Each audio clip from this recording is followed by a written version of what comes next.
got enough folks, but up to where I supposed to be. I wondered if Lauren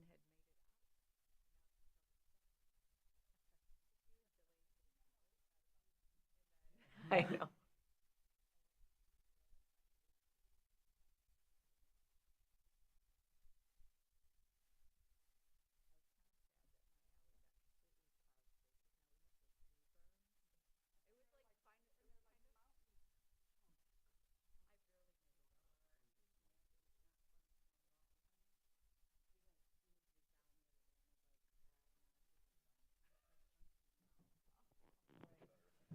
Well, if it's getting better, then that's fine. But, we're sure that it's going to be better than this, even if it's going to suck, then get rid of it. All right, is everybody ready? Yeah, I'm ready. All right. Good morning. I'm going to call this meeting to order. If you join me in pledge allegiance, please. I Pledge allegiance to the flag of the United States of America and to the republic for which it stands, one nation, under God, indivisible, with liberty and justice for all. Thank you, everyone. Today's opening ceremonies and vacation is Commissioner Walter. Yes, in honor of the storm. Or really in honor of the people who take care of us to get through the storm. I've got a gratitude share for our plow drivers, for those who clear our roads and sidewalks and get us where we need to go. With gratitude, we pause to recognize those who clear the roads and sidewalks. Thank you to the plow drivers who move steadily through long, cold hours, who choose caution over speed and patience over pressure, while others hurry. You take the time needed to make travel safer for everyone. In your work, we are reminded that not everything important can be rushed. You help keep communities moving, often without recognition, turning difficult conditions into something manageable. May we all learn a bit from your example, to slow down when it matters, to look out for one another, and appreciate the effort behind the scenes. Thank you for the paths you clear and the care you show every mile. Thank you. Thank you. Ms. Shealy, if you're ready for roll call, please. Andrews. Here. Lynn. Henschel. I'm here. McAllister. Morris. Here. Nelson. Spence. Here. Walter. Here. Seifert. Here. All right. When you're ready for first public comment. Any person shall be permitted to address a meeting of the Board of Commissioners, which is required to be open to the public under the provisions of the Michigan Open Meetings Act. Public comment shall be carried out in accordance with the following board rules and procedures. Any person wishing to address the board may state his or her name and township or district. Providing a specific address is not recommended. Persons may address the board on matters or issues which are relevant and germane to county government as determined by the chairperson. No person shall be allowed to speak more than once on the same matter, excluding time needed to answer commissioners' questions, if any. The chairperson shall control the amount of time each person shall be allowed to speak, which shall not exceed 3 minutes. The chairperson may, at his or her discretion, allow an additional opportunity or time to speak if determined germane and necessary to the discussion. Public comment will be solicited during the 2 public comment periods noted in Rule 5.4, Order of Business. However, public comment may be received during the meeting when a specific agenda topic is scheduled for discussion by the board. Prior to the first public comment, the chairperson will indicate the topics on the agenda for which public comment will be accepted. Members of the public wishing to comment should raise their hand in order to be recognized and shall not address the board until called upon by the chairperson. The board shall not comment or respond to a person who is addressing the board. Silence or non-response from the board should not be interpreted as disinterest or disagreement by the board. Please be respectful and refrain from personal or political attacks. Thank you. Anyone that'd be willing to speak, please just walk right up to the podium.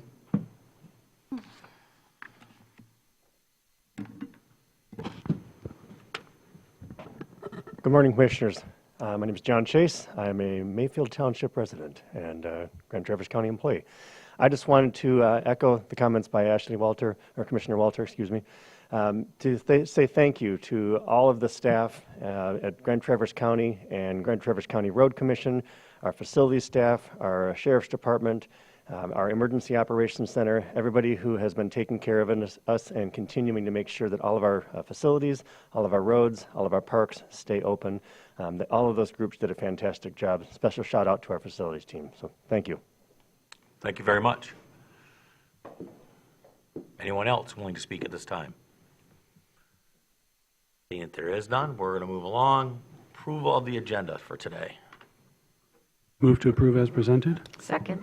All right, we have a motion by Commissioner Henschel, with a second by Commissioner Walter, approval of the agenda as presented.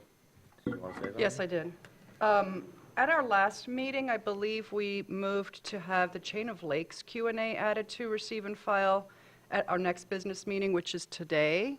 And I think there is some value, given the number of correspondence we get about that issue, that we get that in the agenda so that it is public and publicly available. And I would just move that we amend receive and file to add the Chain of Lakes questions and responses correspondence.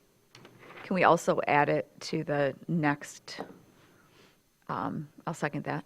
Can we, friendly amendment, add Yes. it to also the next one? Yes, Since so it's people, twice. yes, because people, if they're interested, have probably already read the agenda. So for clarification, you want to add it as A3 on the consent calendar? Correct. Okay, I'm okay with that. Okay. Ms. Shealy, are you okay with that? Yes. Fantastic. Any comments, questions, concerns? All right, all those in favor say aye. Aye. Aye. Roll call? Not for approval of agenda. That's for Oh, consent sorry, calendar. yep, we're on. Sorry. thank We're you. doing approval of agenda. Let's do that one more time. All those in favor say aye. Aye. Aye. All those opposed say nay. Thank you, everyone. Now we're going to the consent calendar. The purpose of the consent calendar is to expedite business by grouping non-controversial items together to be dealt with by one commission motion without discussion. Any member of the commission staff or the public may ask that any item on the consent calendar be removed and placed elsewhere on the agenda for full discussion. Such requests will be automatically respected. If any item is not removed from the consent calendar, the action noted, receive and file or approval, is approved by a single commission action adopting the consent calendar. A, receive, number 1, Department of Health and Human Services Pavilion's January 2026 meeting minutes. 2, Safe Harbor Shelter Utilization Report. B, approvals. Number 1, adoption of Board of Commissioners meeting minutes. Number 2, Health Department Environmental Health Vehicle Purchase. Number 3, improving access to care for pregnant women with SUDs. Number 4, Commission on Aging 2026 Lawn Vendor Agreements. Number 5, Custodial Services Agreement Grand Traverse Janitorial. Number 6, contract with Digital for Resilient Call Handling System. Also on there, A3 was the questions, the 20 questions for the Chain of Lakes, if I'm not mistaken. Are we going to put them in there right now? I mean, they're not there. We'll just have to issue an amended packet. I could put them in the minutes. I That's could add them fine. in the minutes if you'd like me to do that. Also add it to the meeting link on our online meeting links for this meeting as an added document to the meeting. Okay. And then we'll put Anybody it can see it in online receive that and way. file next month as well, next meeting. So A3 will be the Chain of Lakes questions and responses. We'll be adding it to the agenda packet and the minutes so that it's seen. Very good, thank you. And anybody like anything pulled from that? Move to approve the consent agenda as presented with the included addition of A3 as previously mentioned. Second. Fantastic. We have a motion by Commissioner Hensel and support with Commissioner Walter for receive and approve the consent calendar as presented with the addition of A3 as previously stated. Roll call vote, if you please, Ms. Shealy. Henschel? Yes. Morris? Yes. Spence? Yes. Walter? Yes. Andrews? Yes, Seifert? Yes. Did I get everybody? That's it. You're looking at me kind of funny. Yes. Thank you. All right, so since nothing was pulled, we'll move to special order of business 6A. Good morning, Commissioners. In your packet is a request from a new restaurant that plans to open up near downtown Traverse City called Umbo. Umbo has applied for Community Development Block Grant CDBG job creation loans. Laura Galbraith with Venture North, Venture North administers this program on the county's behalf. She is here today to discuss the application together with one of the owners of UMBO. Please note that this is a public hearing, so we will have to open and then close that public hearing. Do you want us to open the public hearing right now? Yeah, go ahead. All right, so public hearing is going to be open at 9:11. Please Okay. continue. Good morning, Commissioners. Laura Galbraith with Venture North. I have with me Sarah Welch here from Umbo, the new restaurant that will be opened very soon. Just as a reminder, Venture North is a CDFI that assists businesses across a 10-county region. We help startups and existing second-stage businesses that need access to capital. And we've been able to loan over $13.5 million over the past 15 years. We are the CDBG Community Development Block Grant Loan Administrator for Grand Traverse County. And we've been able to disperse $1.2 million over the past few years and have had all projects successful, no issues with repayments or not meeting conditions. So we're holding the public hearing today for the CDBG loan for Umbo. It is a $50,000 loan, and the purpose of the public hearing is to provide citizens an opportunity to participate in an advisory role on the planning, implementation, and assessment of the project.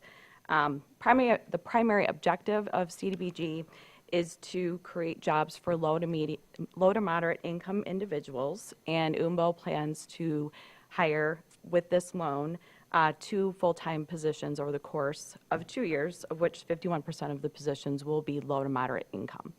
They will be hiring more jobs, but this is just specific to the $50,000 loan.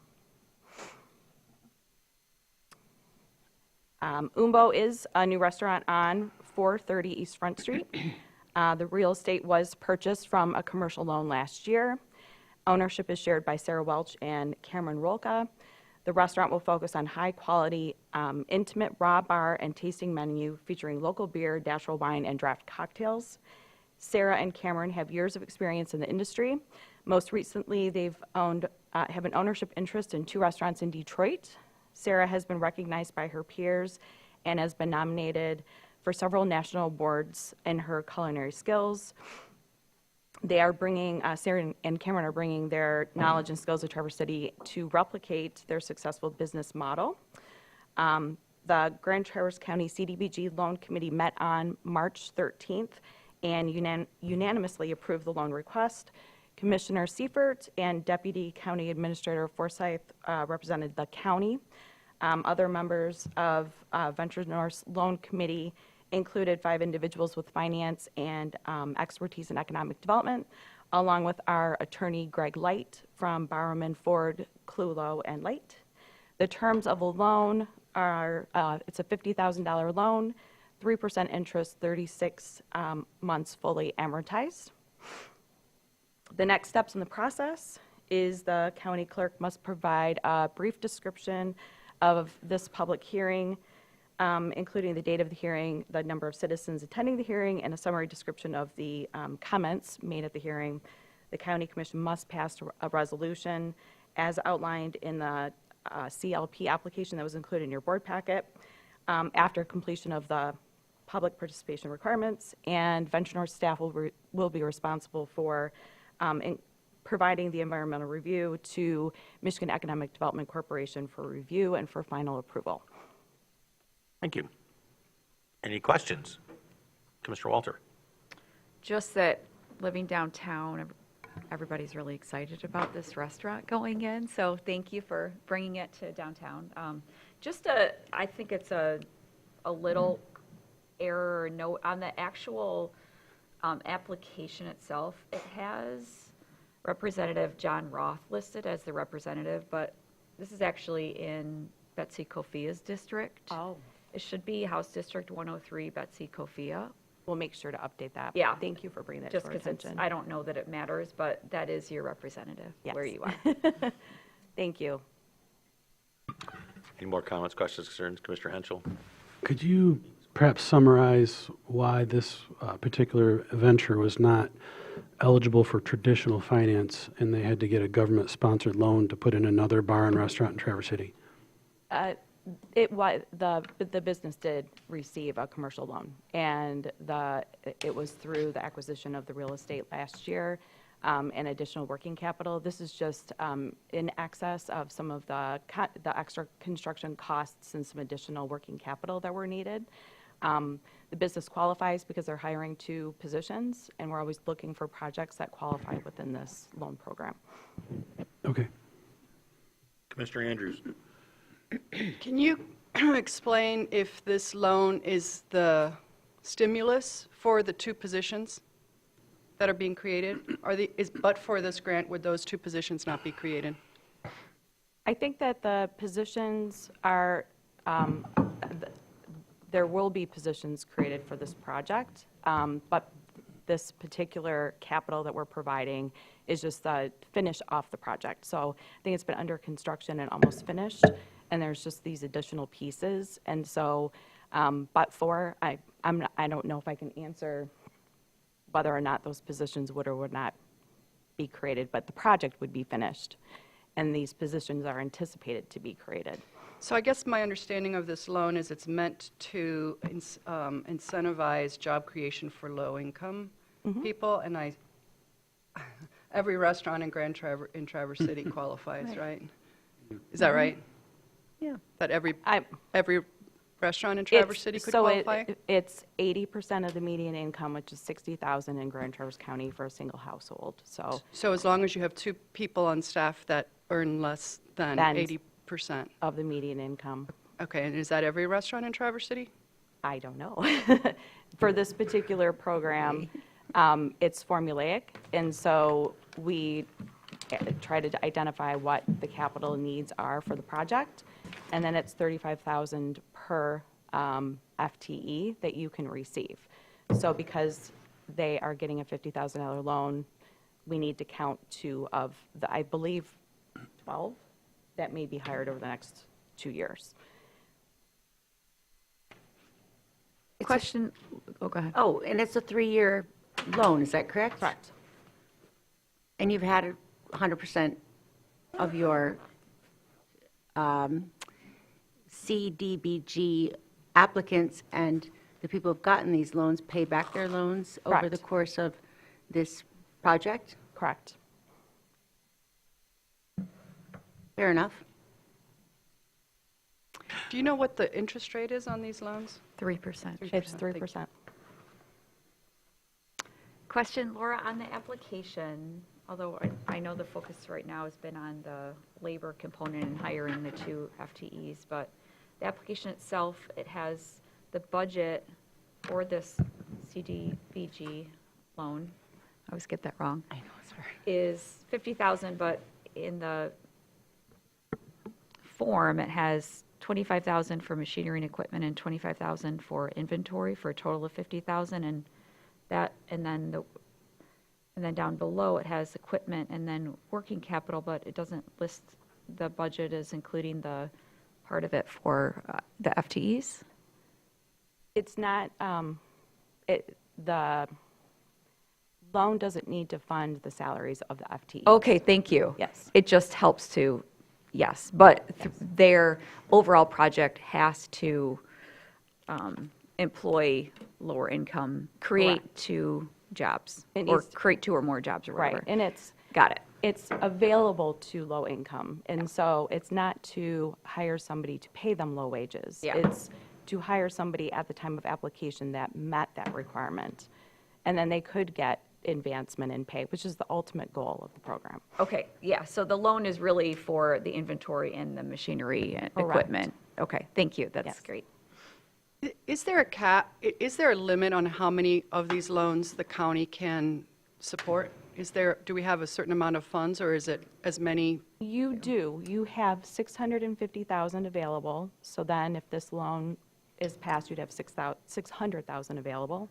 As soon as the money is distributed, then it just goes into continued revolvement. So We have over 1.5 million that we've successed for Grand Traverse County and continue to deploy that capital. It just takes a lot of the additional, like having the public hearing with the county and the additional rules and regulations are then no longer needed. So the intent is hopefully to get the funds out into the community repaid so that we can continue to revolve them.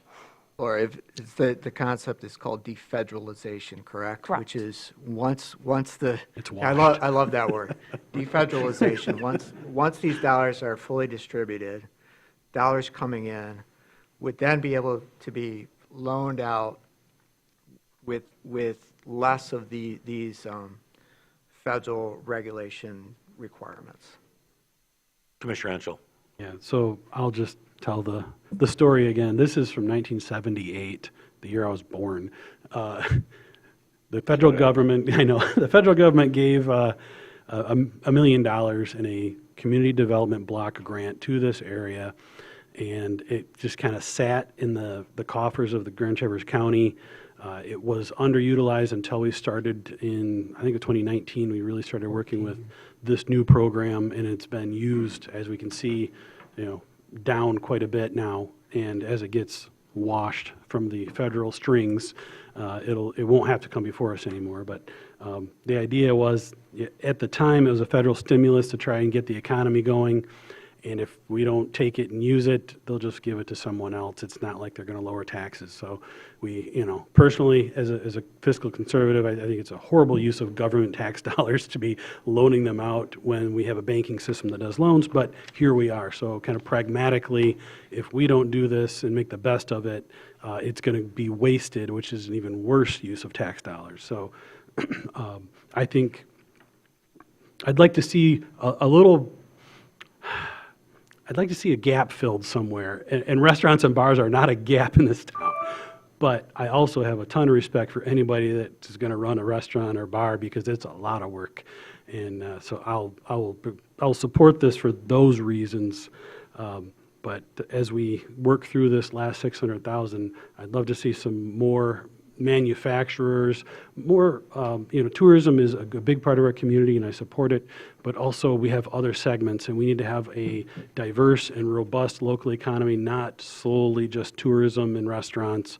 So anything, the manufacturing or medical fields, information technology fields, if we could find some of those folks that need a leg up, I'd much rather see this bolstering the underserved portions of our economy. But that's where the money came from, and I'll support it for those reasons. Thank you for all your work on this. Thank you, Mr. Henschel. I agree. Any more comments? This is a public hearing. Does anybody in the public care to come to the podium and comment on this project before I close the public hearing? I just have another comment after. Please. After the. I don't see I'll wait anybody for running to the podium, so please go ahead. Well, I just wanted to respectfully disagree with one point that Commissioner Henschel shared, in that they are receiving conventional funding, which is at a much higher rate than this, probably in the 6%-ish zone. This is partly economic development stimulus tool at 3%. That's a really good rate. And so that's part of the value of this. There are a lot of hoops for businesses to jump through to get these loans through our partners at Venture North. That's why you don't see a bunch of people coming here. I mean, we maybe only get to see you once or twice a year as you're giving updates on different clients that you're working with. So, yeah, I mean, I'd love to see all of that money go out, but spread the word. This does help to spread the word that tool exists to companies as well. Yeah, thank you for mentioning that. It is time-consuming. It can take 60 to 90 days to close. There are a lot of extra aspects to this, and I do think that the job creation is difficult right now. Many businesses are not hiring the jobs to be able to get the formula for the capital. So anybody in the community that knows of a business owner that is growing and expanding and hiring jobs, we would be interested in talking to them. Please. Hi. Thanks for having me. I guess I want to take, Sarah Welch, Grand Traverse County. I want to take issue with just one comment, and I think it's that there are a lot of bar and restaurants in this area, obviously, like we're drowning in them. I think that the thing that this area has going for it, and I think something that caused us to move up here, is that as communities grow, they get bulldozed by large corporations that open mediocre restaurants that don't care for their staff. They're not owner operated. We plan to live and work in this space. And I think you've seen from the national acclaim of Cook's House and Modern Bird that when restaurants are owned by the people that work in them, the quality of life of the restaurants themselves are much higher, and they stand the test of time. Cook's House has been here for over 20 years and has made huge changes to the way that restaurants run, their ability to get liquor licenses. We're community partners, and so we're not just like opening another bar and restaurant that might shutter in 3 years. We're trying to participate in the community, and in order for us to do that, we have to make ourselves jobs, which means we have to move here from Detroit to be a part of this community, and to do that, we have to work in a restaurant that reflects the ethics that we've been fighting for 10 years in Detroit. And that city is really saturated right now, and it's getting more and more saturated with hotel restaurants that don't practice the same ethics that we do, which eat up staff. And so I really think it's important to draw a line between bar and restaurants and chef-owned restaurants, where the chefs own them and work in them. They're completely different businesses, and they contribute to the community in completely different ways, I think. So just that. No. Thank you. There's no more comments, questions, or concerns? Just a question for administration. Okay. Are we obligated to continue the loan program? As I understand, CDBG funds can be used for rehabilitation, relocation, housing, shelter, almost anything that benefits low-income, moderate-income people, elimination of slum areas, it says. Is this obligatory to have a loan program like this? No. I think we would forfeit the funds that are not defederalized yet, and that would impact their ability to do what they're doing currently. So we could give a low-interest loan to an organization that, for example, provides shelter to people coming out of the jail, and they don't pay it back, and gosh darn it, we don't have that money anymore? How does that work? So if I could, so CDBG, it's a broad category of various different programs. So right now, the city of Traverse City, they are qualified as what's called an entitlement community. They get CDBG funds that they can apply for certain projects that are different criteria than this program. We also, through the land bank, have gotten CDBG funds to do home rehabilitation projects. Separate set of criteria, separate program. So for this program, as you know, Sarah did it. I'm sorry, I called you Sarah. Laura. That's okay. As Laura outlined, there are very specific criteria we, meaning the Board of Commissioners and the applicant, have to abide by to provide these funds to businesses like Umbo. We do have currently, just a little more background of what Commissioner Hensel said. It was actually 2014 that the program was moved out of the then County Community Development Planning Department at the request of MEDC, so Michigan Economic Development Corporation said, let's make this a regional program. We're gonna house the program now with Venture North, CDFI. Don't ask me what that stands for. I think it's Community Development Financial Institution. Yes. Way too many acronyms involved here. Nonetheless, we do have what's called a sub-recipient agreement in place. That sub-recipient agreement is in place for at least a couple more years. That will be up for renewal. Then that's where we can then have another update and a discussion of what is the long-term future of this program. Thank you. Thank you. All right. Commissioner Spence. I'd like to comment on Ms. Welch's statement and kind of tie it into what Commissioner Henschel was talking about. Having worked for a local food wholesaler years ago who helped boost up our our local farmers and producers and help them participate in the local food movement in the restaurant industry and the grocery industry. I kind of see this in a way as being a really good thing because you're going to be using local farmers, local producers in what you're providing as a service. And it's kind of ties into what Commissioner Henschel was talking about, like manufacturing and that cumulative effect of supporting a business that's going to use a lot of value added coming into it. I see this as being a really good positive because you're going to be using those people that live in our county who are farming and producing, and you're going to give them a way to expand their business. So thanks for bringing that up. I think it makes a lot of sense, and I think that people need to put those pieces together. Commissioner Morris. Yeah, I just wanted to say, as a former small business owner, I know how difficult and consuming it is, and so I just want to say I'm going to support this for those reasons, and especially, mentioning how you're involved in the community. I really like the thought of that. So, good luck to you. So if there's no objections, I'm going to close the public hearing at 9. Oh, Mr. Dupuy. I have a comment. Yep. Luke Dupuy, Traverse City. So this is a James Beard nominee. This is Chef Sarah. That is not an award that is given out to every person that opens a restaurant in the industry. This is because I'm a culinarian, I'm a pastry chef, so in my world, this is like a goddess. So just to let you know, this is not somebody who's just coming in and saying, hey, I'm going to open a beer in a bar joint. This is a Chef Beard nominee, so I would hope that you would support her and her husband. Thank you. May I respond? Where you going? Yeah. Go ahead. Yeah, I just want to say that I won't be supporting this project, but it has nothing to do with the quality of the restaurant, the quality of the people who are involved in it. I think these are extremely valuable resources. 3% loan in this market is a really valuable opportunity. We have many, almost more small businesses than any other kind of business, frankly, in our community. And we've now approved 2 of these.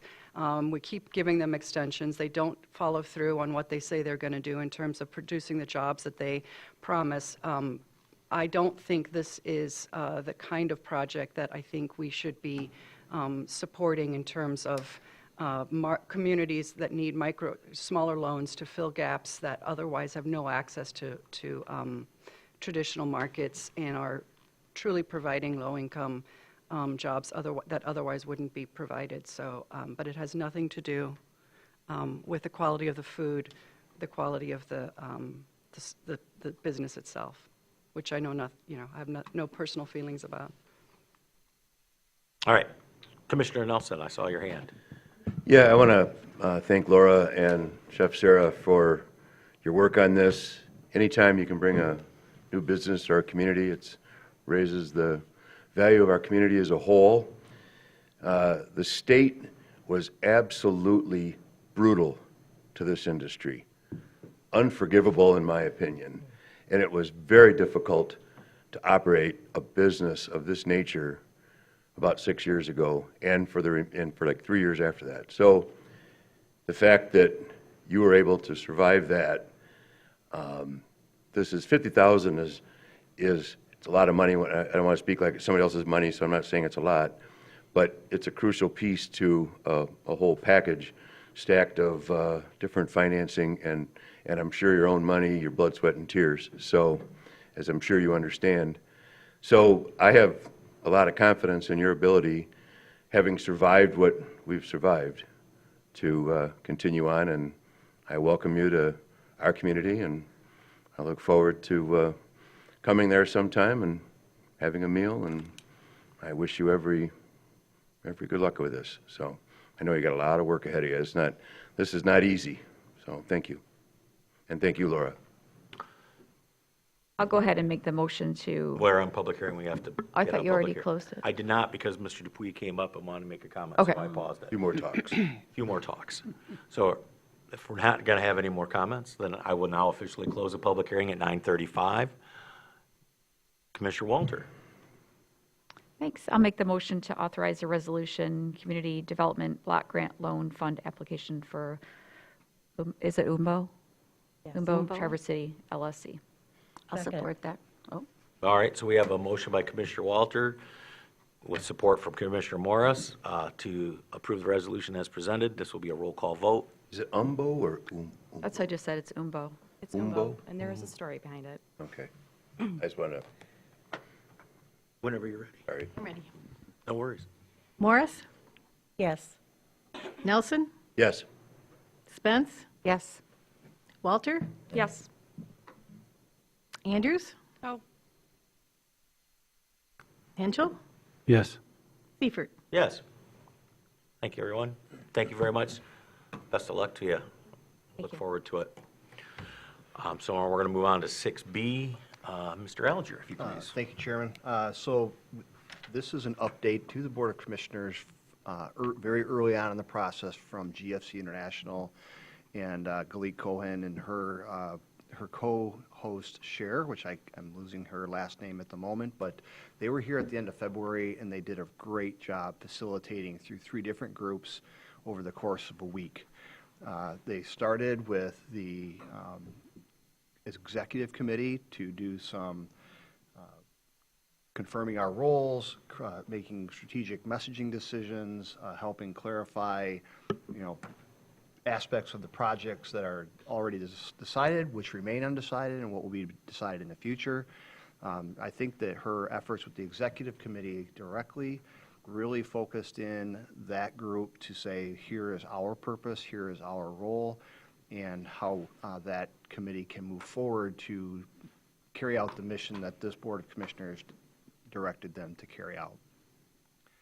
While she was here, she also talked with the JFAC. It was a very good meeting with those in attendance. We had a large number of designees that were able to come to the JFAC, and they met for about 2 hours and kind of talked about their roles and responsibilities, their time commitment, what is expected of them, and she and Cher engaged that committee to brainstorm ideas on who else can we be talking to in the community, in their disciplines, that will provide valuable input for the Justice Facility discussion.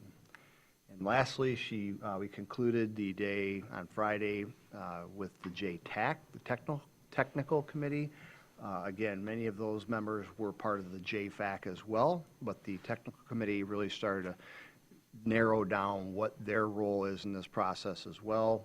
That discussion led to the sheriff basically saying, let's kick off a needs assessment and let's get going on it. So I know that he's involved in that process right now. And we're also trying to coordinate all of the activities surrounding the Justice Facility, the GFC interaction, how GFC interacts with Plant Moran, how Plant Moran interacts with the Justice Facility, as well as other projects that the county is engaged in. So all in all, very, very valuable week of work on behalf of GFC and the members of those individual committees. And then you have in your packet kind of a thumbprint timeline that she is going to propose for her process and reporting back to the board. All in all, I found it very valuable, very productive, and you can expect to receive a cadence of updates from GFC and others on this project and other projects. I would like to hear from the Chair Seifert and Vice Chair Andrews. They were involved in the executive committee. Sheriff Shea was involved in the executive committee as well. So, and John Chase, if anybody has anything to add. I'm sitting there and dealing with Ms. Cohen and her co-worker there. I was very impressed. I think we as a board had made a good pick, because it's like the things that came out just in that first meeting, and then the second meeting, Commissioner Spence was at for a time, that were like answered questions and drove people together in a fashion that I didn't think of in my head. And I was, you don't know what you don't know. And I think it was very good that we reached out to somebody and hired an expert, quote unquote, if you will, in doing these kind of things. And it worked very, very well in our initial steps. I'm very, very excited and happy. When we got to the JFAC with Ms. Cohen and a coworker, the amount of people that were involved in that room, they weren't being paid to be there. They were there because they cared about the community, and it was a good 20 people. I'm very blessed to live in a community where the people in the community care and spend their time there for a couple hours in the afternoon for no other reason than just trying to do what's best for the future of our county. I thought it was fantastic. And I look forward to, as it goes on, I think we'll be very successful in this project. Commissioner Spence, TJ, Commissioner Andrews, anything like to add? I'll just briefly add that I concur with what you just said, Chair Seifert, that when we had everyone in the room, we actually identified people that weren't part of the planning process who need to be brought into the planning process, like, for instance, the Children's Advocacy Center and other, like, really important components. I think we looked at it through more of a microscopic lens and identified some pretty important elements that we want to take into consideration moving ahead. That's all I have to add to that. Thank you. If I could just make another comment. So when we bring these updates back to the Board of Commissioners, we have internally, the Executive Committee with Galit and her co-host Cher, we recognize that this board is the board that is going to ultimately make decisions on the project direction and scope. And it would be very valuable to us as a group that in the event that we have these updates for you, if you have questions or comments about what about this, are you looking at this, or have suggestions that we hear from this board, that would give the Executive Committee guidance in their process to understand what the board is thinking and considering as part of a process going forward. Thank you. So much like Cunningham Limp does for you currently for Project Alpha, I expect that you would have a routine cadence of reports from not only GFC, but also Plant Moran Real Point, and we are currently in the process of kicking off the operational audit. We had a meeting about that yesterday, so once we have an engagement with that, whomever that company is, you'll have a frequent cadence of reports from them as well. I guess it would be nice to have an update on how GFC International, is that what they're called? Sorry, and Plant Moran Real Point are, how they're intersecting, how they're cross-communicating at this point. And maybe I'm ahead of the game, maybe they haven't gotten there yet, but I really want to know that they're working well together and that they're coordinating well. They are, Commissioner Spence, you're not ahead of it, you're right in the game. They have, Plant Moran has been in attendance for those meetings in some way, shape, or form. Where the overlap from my perspective, and please, Commissioner Seifert and Andrews add to it, Plant Moran has been hired to consider movement of services and operations from within this building. And that includes the city, because the city is part of that contract as well. So one of the options that we have discussed is if the justice facility was located in the city of Traverse City, could city staff be there? Could the first floor constitutional offices, the Register of Deeds, treasurer, and clerk, could they also be in that facility? So they are somewhat intermingled, but they definitely have their own distinct trajectory.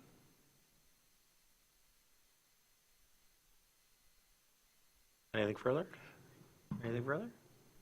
No. It's exciting. There's lots more to come. And this is just informational, right? We're not making any kind of motions or... That's correct. Okay. Yep, this is an update only. Sounds good. All righty. Thank you. Thank you. Let's move along then to, where are we? We are at 6C. 6C. I just thought of another question I was trying to formulate. Sure. If somebody, I think this is great. I love this update. If somebody wanted to get involved or know a little bit more about what was going on, do we have, this is a big project with a lot of community interest. Do we have a dedicated page on the website where we can put this and keep the community updated and also share it out on our communication channels? We are working on that currently. Okay. Indeed. Because this is great, but unless you dig into the agenda or watch the meetings, you really have no idea. So if we could push it out after it's up on the website and push out either a straight from Nate or some other piece of communication.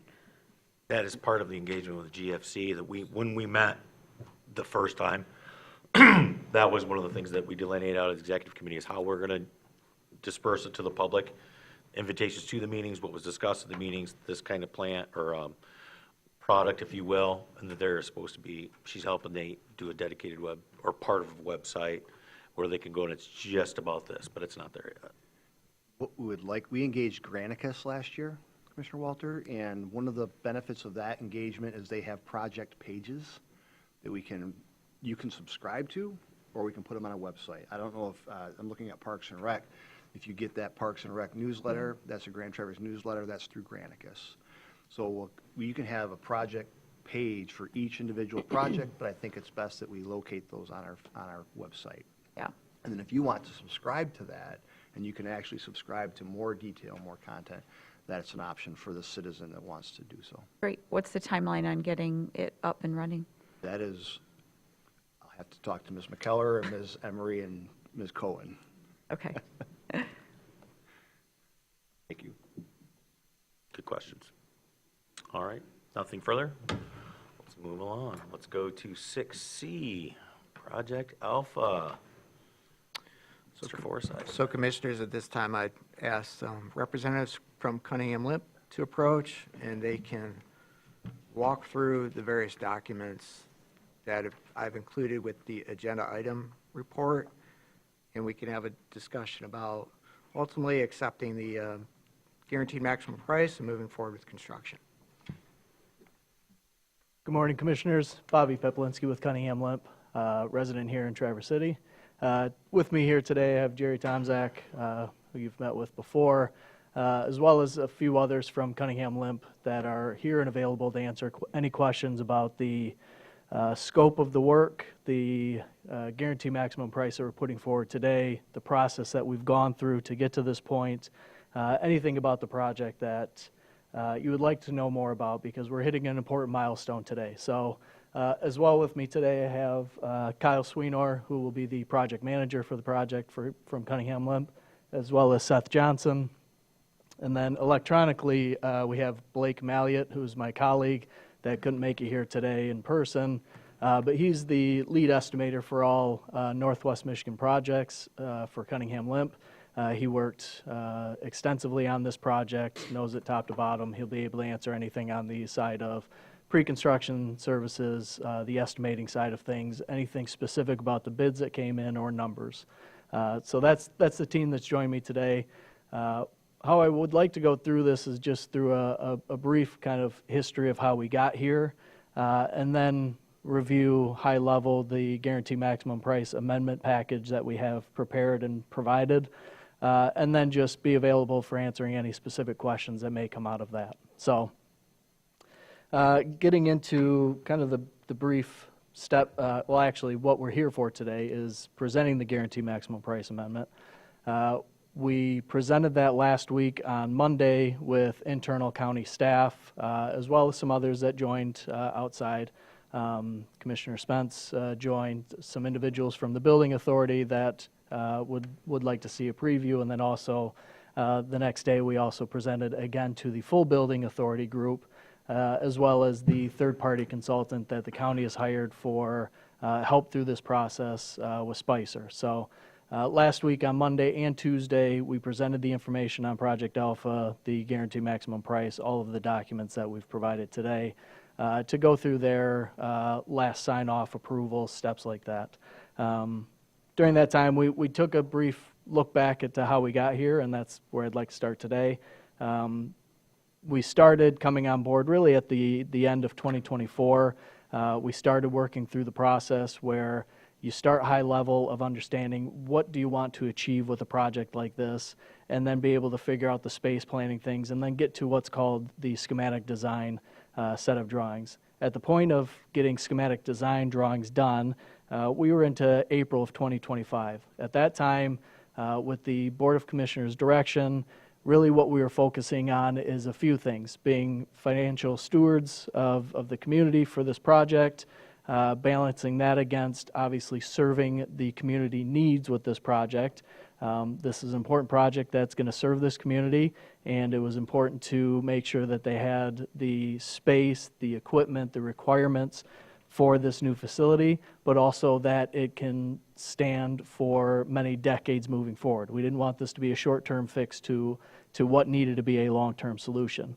Finally, we were balancing that as well against a few green initiatives that we were looking into at the time, but those obviously weighed against the other side of things, financial stewardship and the needs of the community. So at the time of SD budget back in April of 2025, we came before you and presented a range of magnitude budget. At that time, we were looking at a little over 27 million and then just shy of about 30 million. It's a bigger range at that time because you have less information. We're only working off of schematic design. That budget also didn't include a list of various things that we were considering at that time, which included making the EOCC a little larger, which was a direction coming from this board, making sure that we weren't shortchanging the needs for growth, as well as providing that group that's going to spend a lot of time in that facility the needs that they needed moving forward between showers and a wellness room and things like that. So at that time, it was a consideration of, if we added another 1,500 square feet to address those things. We were also considering things like geothermal for the mechanical system, solar panels for the electrical system coming into the building, a well that would work as a backup for potable water as well as irrigation. At that time, the tower that's needed for the EOCC wasn't necessarily on our side of the budget. It became clear that it was something that really should be under our purview and got incorporated in the project, as well as a couple other things like underground stormwater management, which we wanted to make sure that we're not monopolizing all of your excess land in that area. But at the time of SD, that wasn't necessarily considered in the budget. And then finally, something, snow melt for the sidewalk system out in front of the building. All told, knowing where we're stand now, that was a little over 2.2 million of additional items that we were being considered at the SD phase. So if we're looking at 27 to 30 million, had that 2.2 million of additional items that we wanted to consider, we had some things to work through. Obviously, we wanted to make sure that we were still meeting the budget requirements of the county. So from SD, we looked at a few things. What value engineering could happen to allow for incorporating some of those things while still trying to stay within the budget that we were working towards in that 27 to 30 million range. So as we work through design development, it's a longer process. You're really flushing out the drawings. We worked through some value engineering. We went to a flat roof on the EOCC instead of the pitched roof, which had tremendous savings to it, as well as some other things that our team came forward with, and PIA was, the architect on the project was accepting of going from a precast building to a block building, which still met all the ratings and requirements for the EOCC, but was a little more cost effective. Using boulders out in front of the building as opposed to bollards, some various value engineering things that were accepted and provide a little more space within the budget. So by the time we got to the design development budget in October of 2025, we were now in a budget range of about 26.3 million to 27.5 million. But at that time, we've now incorporated things within that budget that weren't in the first time around. So we added about 1,500 square feet into the EOCC to provide them with the requirements of that building that they needed. We were able to incorporate the geothermal at that time, as well as incorporate the tower. So while we were able to incorporate those things, we actually brought the budget range down. It was a great testament to the process that we went through, the collaborative process of having a CM and a architect on board at the time, as well as the direction coming from your team, as well as the commissioners, to incorporate those things that were important to the project. The other things that I listed before were still not included at that time, which still had about 1.2 million of additional value that we needed to still see if we could incorporate into the project. During that DD budget that we provided in October, the direction was these things are important. the direction was, let's incorporate solar into the project for the green initiative. Let's incorporate the underground stormwater management so we don't monopolize our excess land out there at the site for potential future use.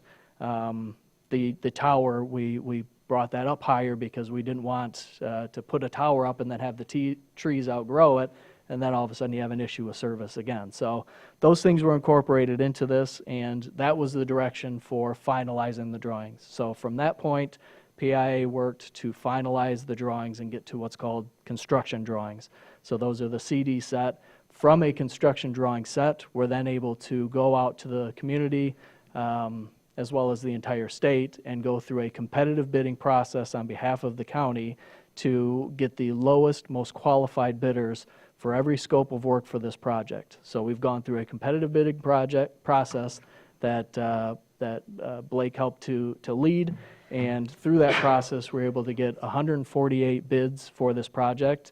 When we were looking at the metric that you're trying to tie that out to, we had a 120% response rate, which is really measured on you expect that you want to have at least 3 competitive bids on every scope of work. 120% obviously shows that we exceeded that 3 per category.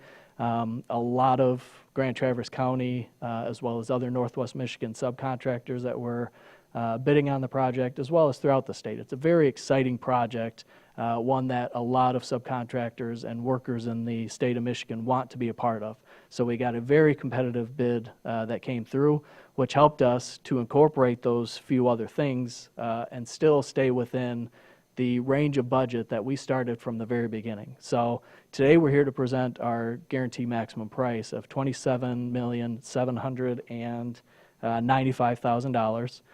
So again, we're within that original budget that we started with at the beginning, but through this process of value engineering and competitive bidding process, we've been able to incorporate those other important needs for the community of the green initiatives, the underground storm, the geothermal, the solar, all of those things that we felt were high value from the beginning have now been incorporated into the project, and we're still within that budget range that we started at the beginning. So one of the things that were discussed at the last meeting when we signed the base contract of this that I just wanted to comment on really quickly is that competitive bidding process. The county has a local preferred policy, so we wanted to make sure that we were tracking that as we went through the bidding process and reporting on, at least as of now, because we've not actually gone and subcontracted any subcontractors yet, because we obviously need to finalize this contract before we then do post-bid interviews and select and negotiate contracts.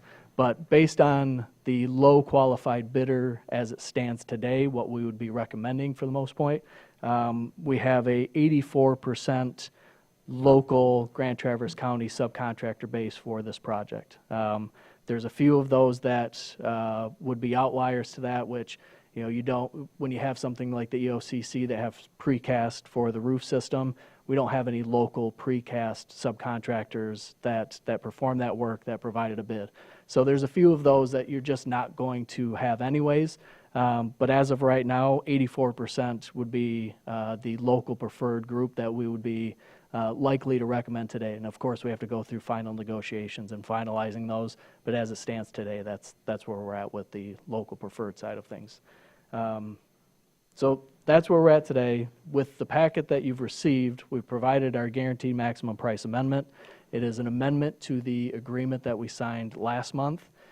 With that amendment, we've provided all of the supporting exhibits. So within the amendment, it establishes what that GMP is, the guaranteed maximum price that we're not to exceed of $27,795,000.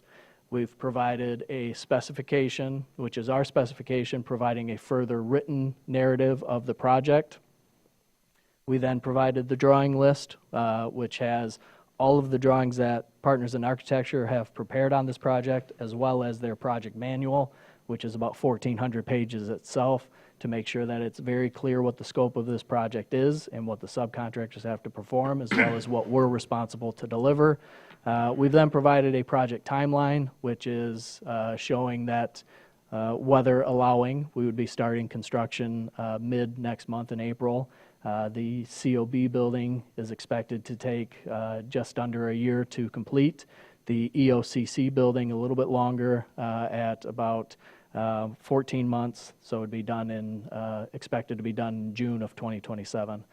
Finally, we've given you a schedule of values that breaks out both projects individually. As you can do the math between those two projects for the guaranteed maximum price between the two of them, that adds up to the 27 million number that we've provided. And then the final piece is just our insurance certificate, which shows we have all insurance requirements for this project. So that's what we're here to present today and request the approval for.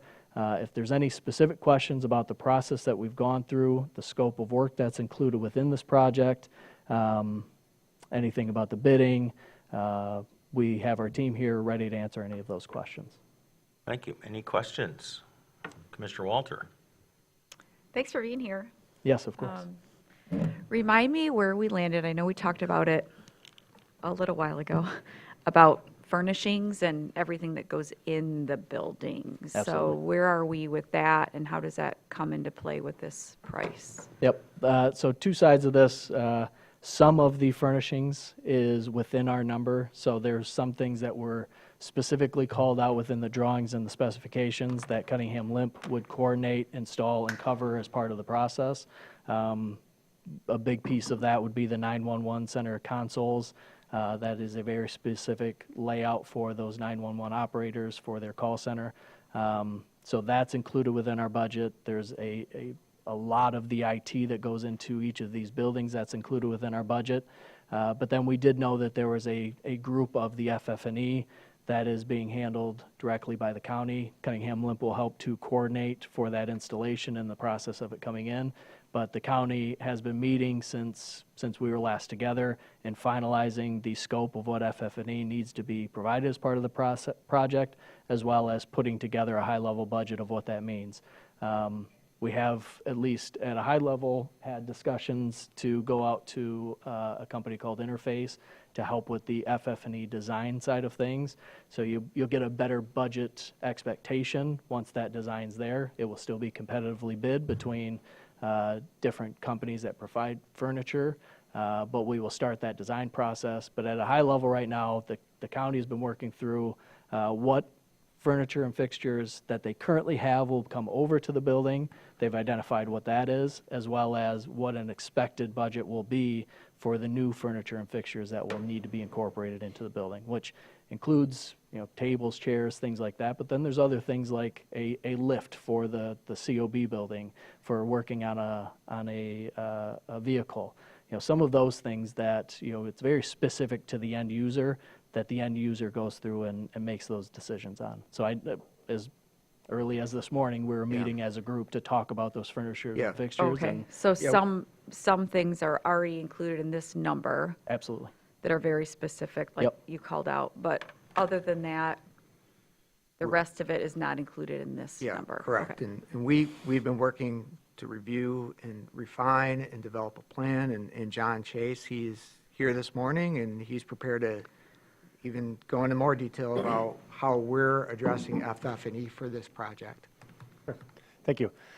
So yes, we have been reviewing this, and there are a number of things that have been mentioned already that are already included, particularly the large technology spends for the Emergency Operations Center and for the video wall and that sort of thing, and then the consoles for 911.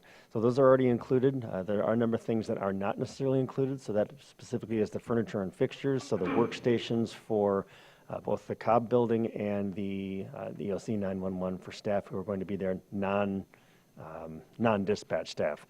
That combined with some additional technology that would be needed for both of those areas, and then the equipment that was already mentioned, vehicle lift, small equipment lift, a few other things. We're fully expecting to be able to come in under $1 million for all the rest of that ancillary equipment. So so you're saying for what's not covered under the Not Cunningham covered. Limp proposal will be less than $1 million? That's correct. Is that something we're planning on discussing as part of a potential bond, or is that money that we would find elsewhere? Or is that We could do whatever is we that want. discussion coming later? That discussion is coming. Okay. I just want to make sure we're covering all of the things we need to pay for. Under $1 million. Thank you. Commissioner Andrews. Yeah, thank you. I'm just a little bit trying to understand the documents. It looks like we have 3 versions of Exhibit C. One Yes, is- I can explain that. Yeah, and then while you're at it, I also see that 2 out of 3 of the Exhibit Cs have an $36,000 allocated for DTE's easement bridging. If you could also fill us Yes. in on the details of that. Yep. Please. So Exhibit C does have 3 pieces to it. It's our project specification, which is, as I described, a written narrative of the scope of the work. It's providing more specifics to the drawings above and beyond what's already there provided by PIA. It's broken out into 3 pieces because we've broken out a lot of the bidding into 3 sections. You have one overall site project that is a combined site between the 2 buildings. So there's no direct way to allocate specifically what building gets which piece of the site. So we have a specification that covers all of the site work that needs to be covered for the project. That would be one of your Exhibit Cs. Then we have an Exhibit C that provides the specification specifically for the COB building. That's the written narrative for everything associated with that building. And then the third Exhibit C is the written narrative for the EOCC building. So that's the reason behind the 3 of them. The DTE easement allowance that's been provided, and it's split evenly, well, is it dead even? Between 2 out of 3. Yeah. So it's between the 2 of them, between the 2 buildings. What we have right now is we received information back from DTE that for the long term, there's nothing different than our current drawings that have to be done over that easement for the project. But what does need to be done is during construction, as we're running heavy equipment over that easement, we can't have that happen without any protection. So they provided us with specifications of what we need to do to protect that easement as heavy equipment moves over the site, which is involved is timber bridging essentially.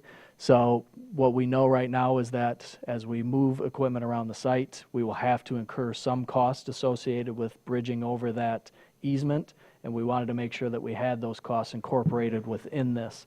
What has happened beyond that is the direct conversations with DTE that this is a DTE-caused issue for us having to bridge over it. So that has been discussions with DTE that this would be something that we would expect to be refunded from DTE for that scope. So while it's included within this GMP because it's work that has to be done to allow us to do this construction, the expectation is whatever costs we incur to do that bridging over the easement, we would expect DT to reimburse the county for that. So it looks like, while I appreciate the explanation of the 3 exhibits, it looks like unfortunately 2 of them describe the same project.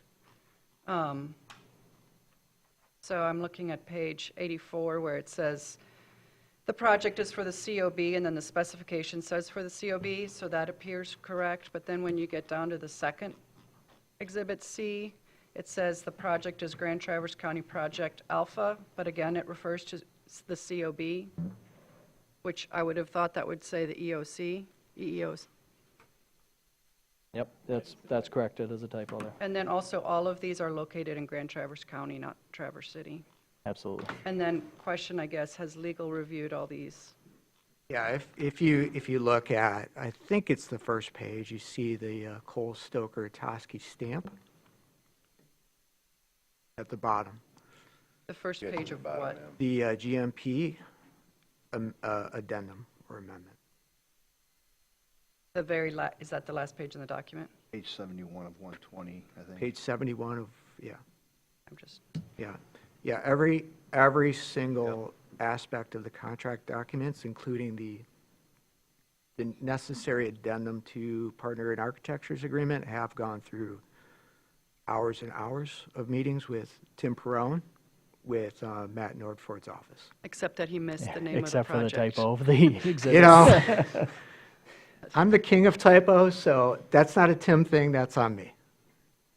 King of typos. Sorry. That might stick. No, that No. that starts with us. We should have caught that. I have an insurance question on the, Please. are you done?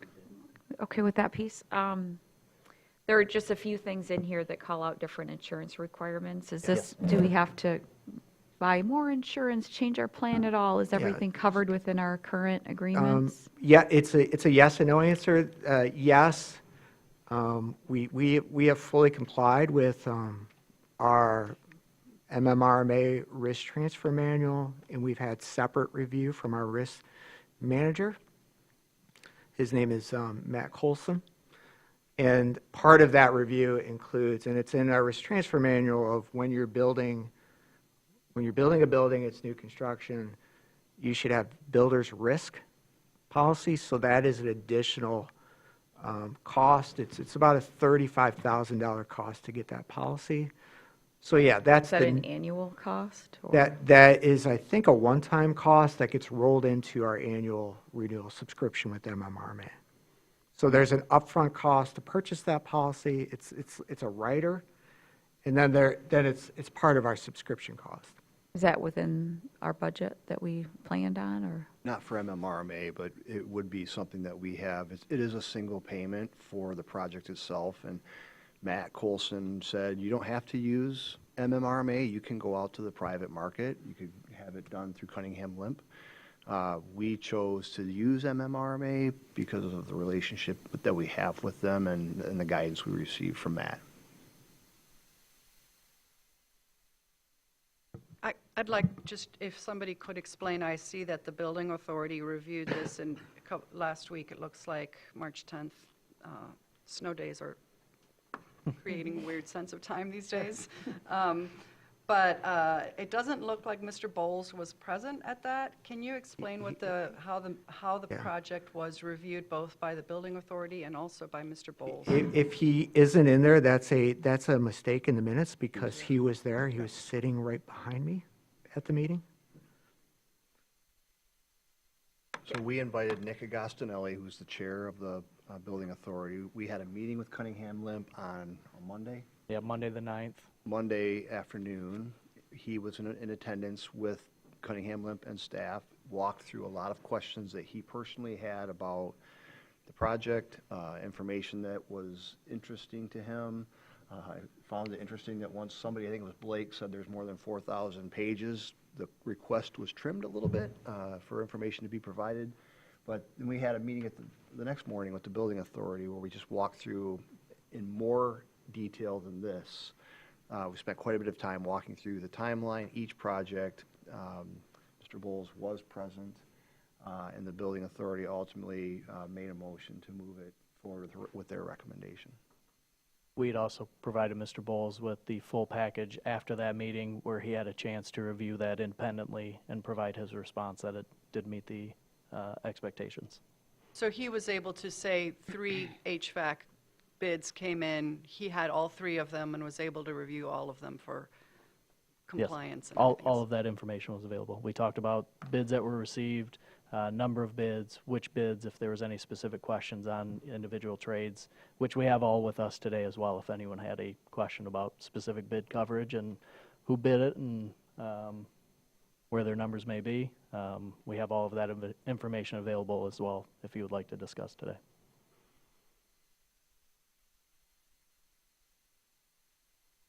Questions, comments? Yeah. Commissioner Spence. Hi. I've been a huge part of this, so I thought I'd try to hold back on any questions, but I guess I never did ask the question. When the bids come in, who goes through the bids and filters through them and decides who to move forward? It's a team effort, but Is it just you at Cunningham Limp, or are there other people involved? PIA's involved, the county's involved with providing all the bid information on who was provided bids and where the numbers stand. We start with bids coming into Cunningham Limp. We receive and review those. We go through what's called a leveling process. So you'll have everybody provide their bid. They'll all have a number to it. What you then have to do is make sure that all of them are providing the same scope within that. So somebody may have, on say, the electrical scope of work, the addition of the solar was a later addition in the overall scope. So we had to make sure that each of the electrical contractors that provided a bid also provided coverage for the solar. Some did, some didn't. So then you have to levelize those between the group where, one may have a number of $1 million, one may have a number of 1.2 million, and you go, well, this guy's the low person. But that person had the solar or didn't have the solar, the other did. So we level those out to make sure that it's apples to apples of scope between what their numbers are. So Blake did the beginning of that, going through the many, many pages of bids that we received.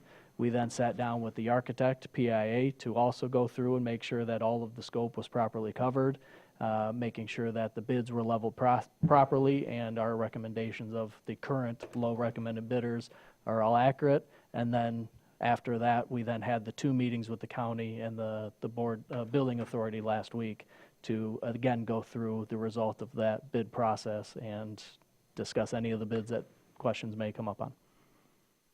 Is it the building authority folks who look at the potential, the bidders who are kind of being leveled and moved up to the next? They absolutely have the right Consideration.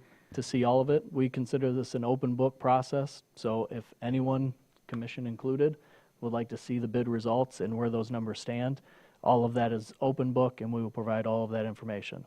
What we went through with the building authority is here's our recommended low bidder and discussed any of the potential questions that they had of, well, did you get a number from this trade? I know about this subcontractor. Did they provide a number? Any specific questions we were prepared to answer, and we have all of the information available. So still entirely open book if anyone would like to see what those bid results look like. Thank you. More questions? Anything else? All right, seeing none. Can we make the motion then? We absolutely can. Would you like to? Sure, since I've been part of Project Alpha. Thank you. I'll make a motion that the Grand Traverse County Board of Commissioners accept the guaranteed maximum price, approve the standard form AIA 133, Exhibit A guaranteed maximum price amendment, including all other related exhibits, and also approve amendment number 1, architectural services agreement with Partners in Architecture, and that our Board of Commissioners authorize the chairperson to execute all necessary contract documents amendments on behalf of Grand Traverse County. And finally, our BOC shall proceed with the construction of Project Alpha. I'll second that. Got that down, Ms. Shealy? Right there and ready. Thank goodness. Thank goodness is correct. Any more comments, questions, or concerns? Seeing there isn't any, all those in favor say aye. Aye. All those opposed say nay. Was there a second? I seconded Oh, you it. seconded it. I did. Yeah, all right. Thank you to Cunningham Limp. That was a lot of work and But very, we're very not helpful. spending any money yet. He said roll call vote. Well, if he Thank wants you, one, we'll give him one. Commissioner Lawson. Let's have a roll call vote, Ms. Shealy, if you I guess it please. doesn't matter to me. Nelson, Yes. Spence, Yes. Walter, Yes. Andrews, Yes. Henschel, Yes. Morris, Yes. Seifert. Yes, thank you. Excellent work, gentlemen. Thank you so much. Thank you so much. for being here today. Seeing we have no items removed from the consent calendar, let's see if we can get more and more in, and we'll take a break. So let's go to 8A. Mr. Chase.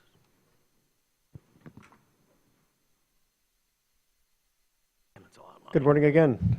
So I'm coming before you today requesting the purchase of a Ford F-350. You will notice in the title there is a typo. I cannot attribute that to the king of typos, unfortunately. I think that was me on that one.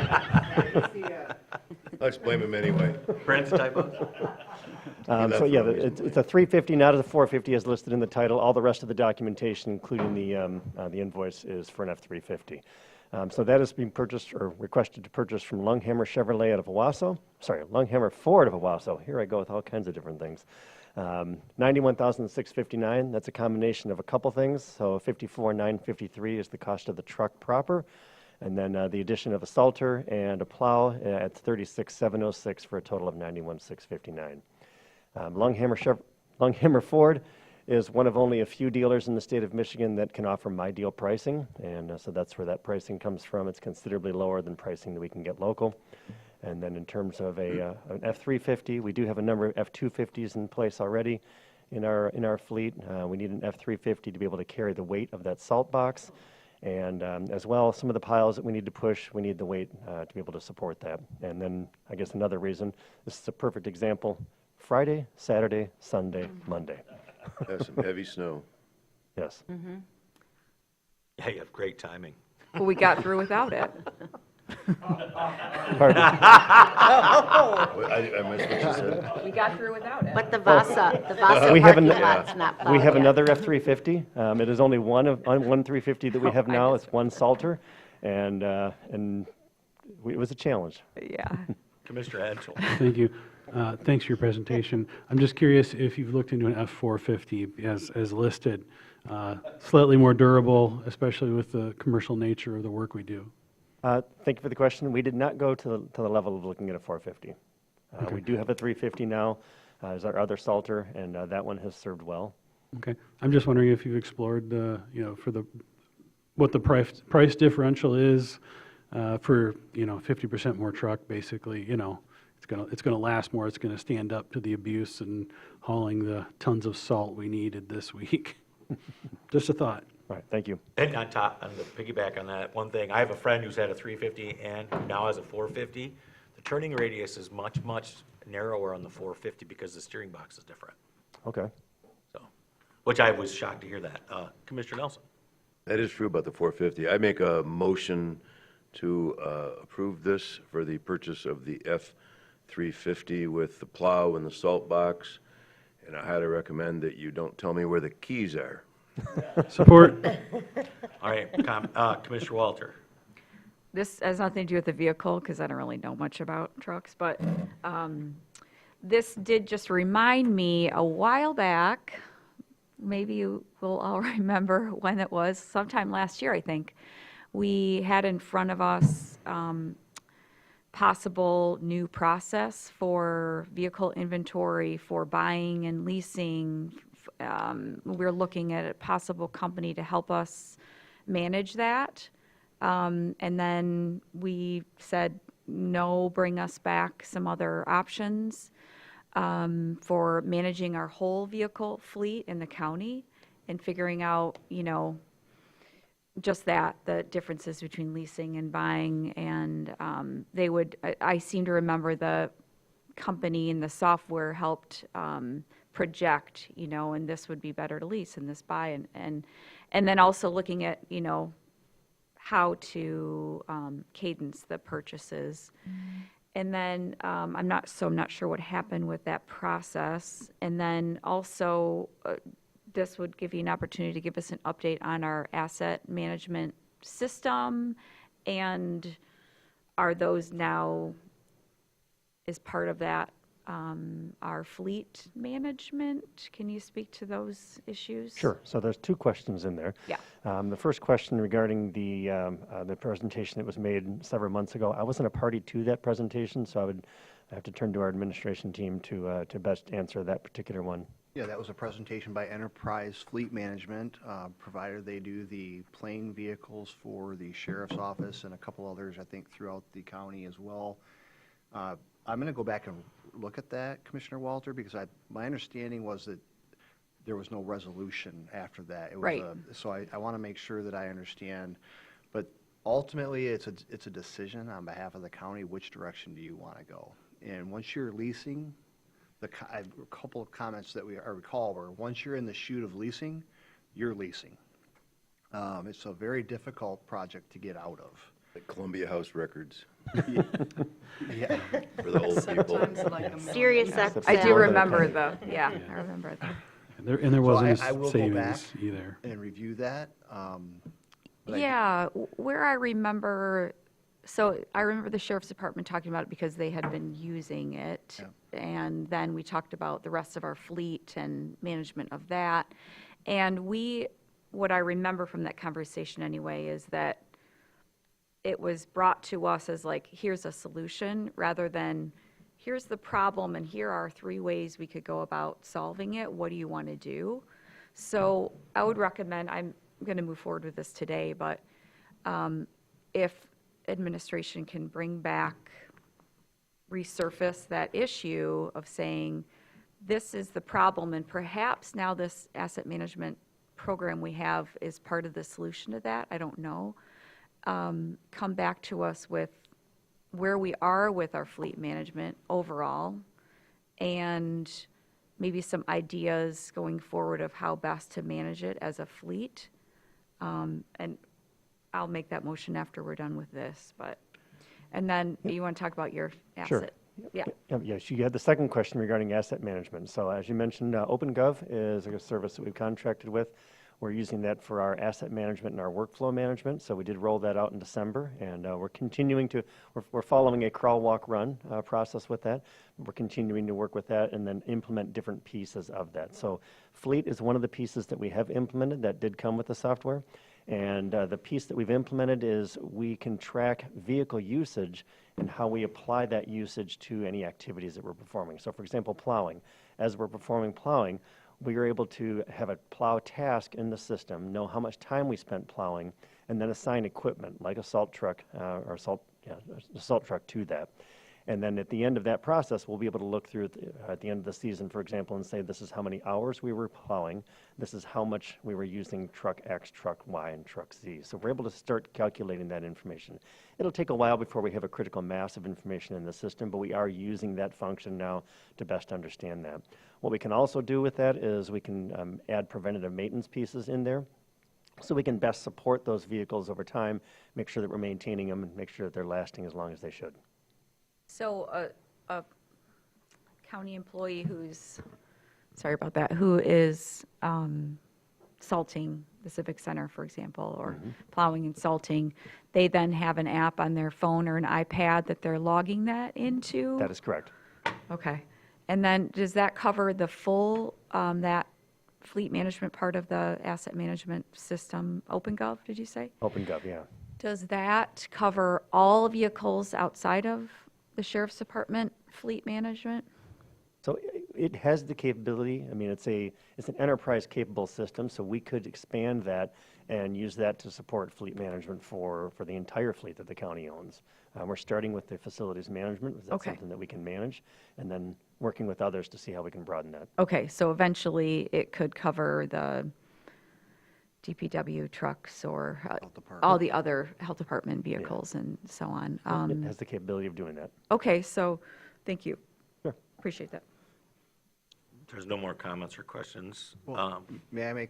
Yeah, please. So, go ahead. John, before you leave, there was a question in this process. Can you just very briefly distinguish what we have with our large clearing efforts for snow and what our staff actually does? Can Sure. you just clarify that? Yeah, so in terms of clearing efforts, we clear and Elmer's clears as well. So Elmer's comes in on big snow events, actually anything over 2 inches they're contracted to come in, and they clear snow from our major lots. So Governmental Center, the entire complex, the Civic Center, Health Services Building, and the Law Enforcement Center are the areas that they clear. We then come in after that, we do cleanup work, anything else that has fallen during the day, and then we're covering the other properties as well, and that's both the lots as well as sidewalks and et cetera. That truck could probably easily pay for itself in 1 year with that cleanup and not having Elmer's come back to all the different properties. I haven't run those numbers, but. Well, the Elmer's same thing. contract's only about 20 grand or something like that. It's fairly affordable, but. What's that? I said the Elmer's contract, if I recall correctly, is like 19,000 and something. It's about $9,000 a month. Month. And then you've got storm rates on top of that, which is what you're paying when they come back. We've just got a flat rate. Oh, do we? Yeah. Oh, man. So they don't would've come loved back a that. second time, they'll come overnight, but then we'll clear throughout the day. Is that $9,000 a month during winter or? Just winter, yeah. Yeah, that's a good deal. We want to keep them at that price if we can. Thank you. Thank you. Thank you. So we had a motion by Commissioner Nelson, if I recall, to approve the purchase of a 2025 F Ford 350 truck, Boss VDX plow and salt blocks from Lunghammer Ford of Owasso for $91,659 with support by Commissioner Henschel. Is that not correct? That's correct. Awesome. Comments, questions, concerns? All those in favor say aye. Aye. All those opposed say nay. Commissioner Walter. Thanks. I'll follow up with my comment earlier and make the motion to direct administration to come back to us with a proposal on fleet management for county vehicles with several possible solutions to the issue, and it may include coordination with our new OpenGov fleet management program across the county. Do you have a time on that? Timeline on that? By, May 6th, first meeting in May? I'm going to give them till the first meeting in June. Okay, that would be I'll support that. June 3rd. Ms. Shealy, did you catch that motion? I took notes. You want to hear it? Yeah, would you? Let me try it. Yeah. Please do. Direct administration to come back to us with a proposal on fleet management on county vehicles with possible solutions and work with OpenGov. Which That part. may include coordinating with OpenGov. Thank you. Your options open. Yeah, that's just, I threw that out there as a possibility based on our conversation with our facilities director. By that- June 3rd. June 3rd. And that was seconded by Commissioner Spence. No, yeah, June, thank you. Commissioner Nelson. I certainly don't know this, and I'll be interested to see this report. I suspect that some of the leasing options we were talking about were probably more appropriate for more standard vehicles than plow trucks and heavier equipment. But it'd be interesting to see the results of this, if there is any benefit, and always should be looking at it. Commissioner Henschel. I guess, Mr. Alger, could you describe our current method of managing our county fleet? Yes, so we do have a policy, a vehicle replacement policy that essentially, by practice, precludes us from stockpiling vehicles. Put your mic at your mouth. Thanks. So if you have you'll see it annually from the Sheriff's Department, we need 8 vehicles, we need 10 vehicles. They have to, by policy, identify what vehicles they are going to dispose of for those vehicles to replace, so that we are not, in effect, stockpiling vehicles. How do we make sure the oil gets changed on time? The individual department heads, the Sheriff's Department has I believe, a sergeant or a lieutenant that's actually in charge of reviewing that and making sure that those oil changes are occurring on a recurring basis. And department heads, if they have cars like the Health Department or the DPW, those department heads would ultimately be responsible for managing that activity. Okay, are they given any tools for managing a spreadsheet, something that says, this vehicle has been serviced in so long? No tools. No official tools. necessarily, Okay, so no. that's what we're trying to solve with this.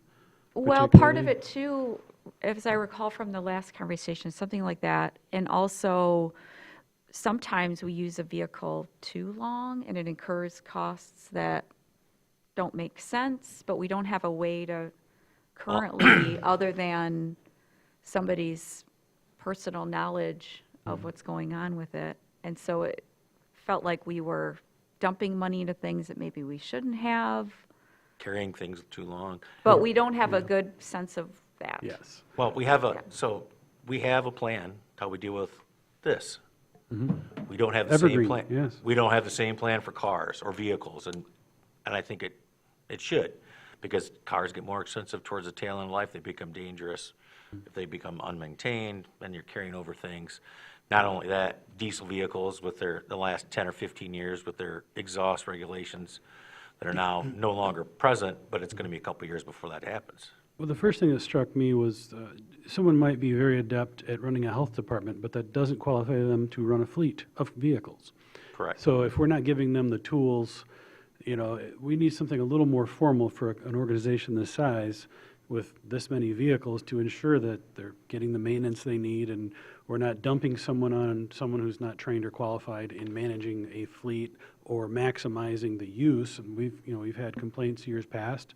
There's cars in the health department parking lot with a foot of snow on them, meaning they aren't getting used, and yet the taxpayers paid for it. So why do we have it?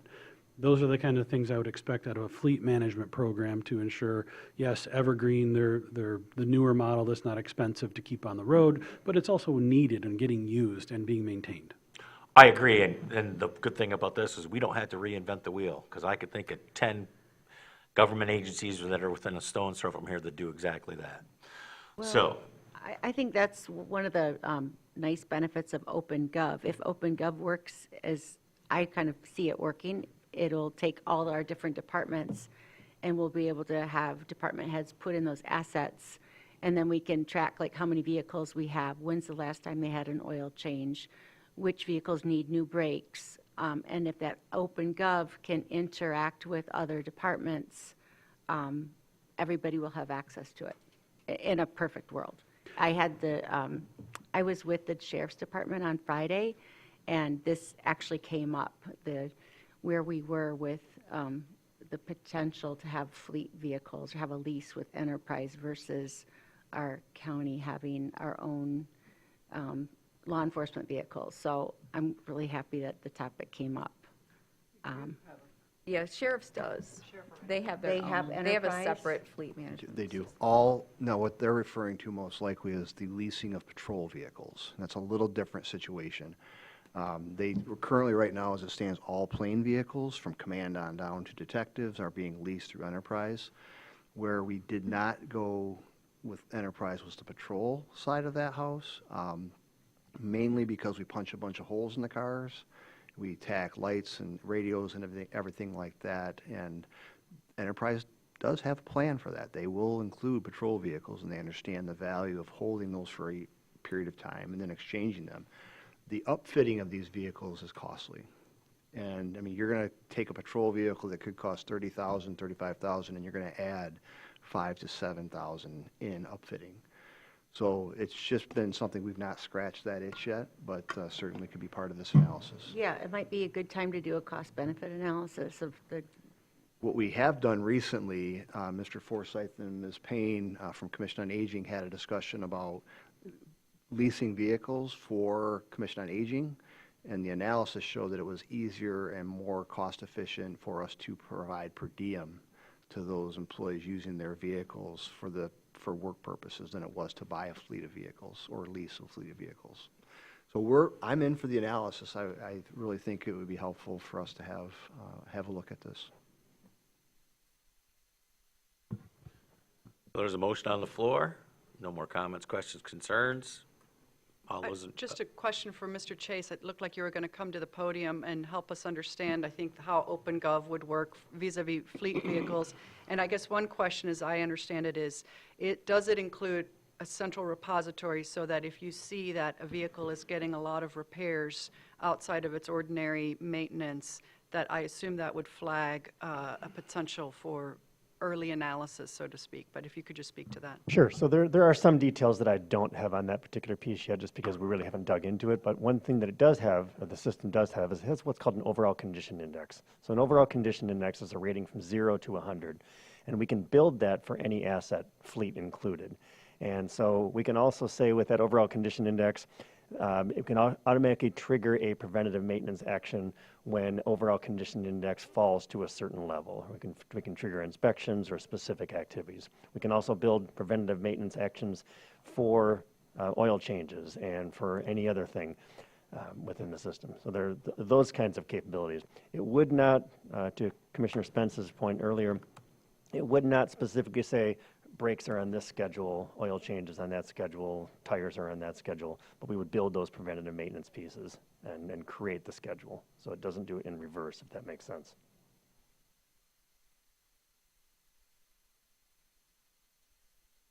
all right, as I was about to say, sorry I was a little quick there. Motion on the floor. All those in favor say aye. Aye. Aye. All those opposed say nay. All right, well, let's, we're going to take a break. Come back at 10:02. Cough. It happens.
We're doing the bond. It's a reflection of the person reading it on what they think it means. Everybody No back. problem.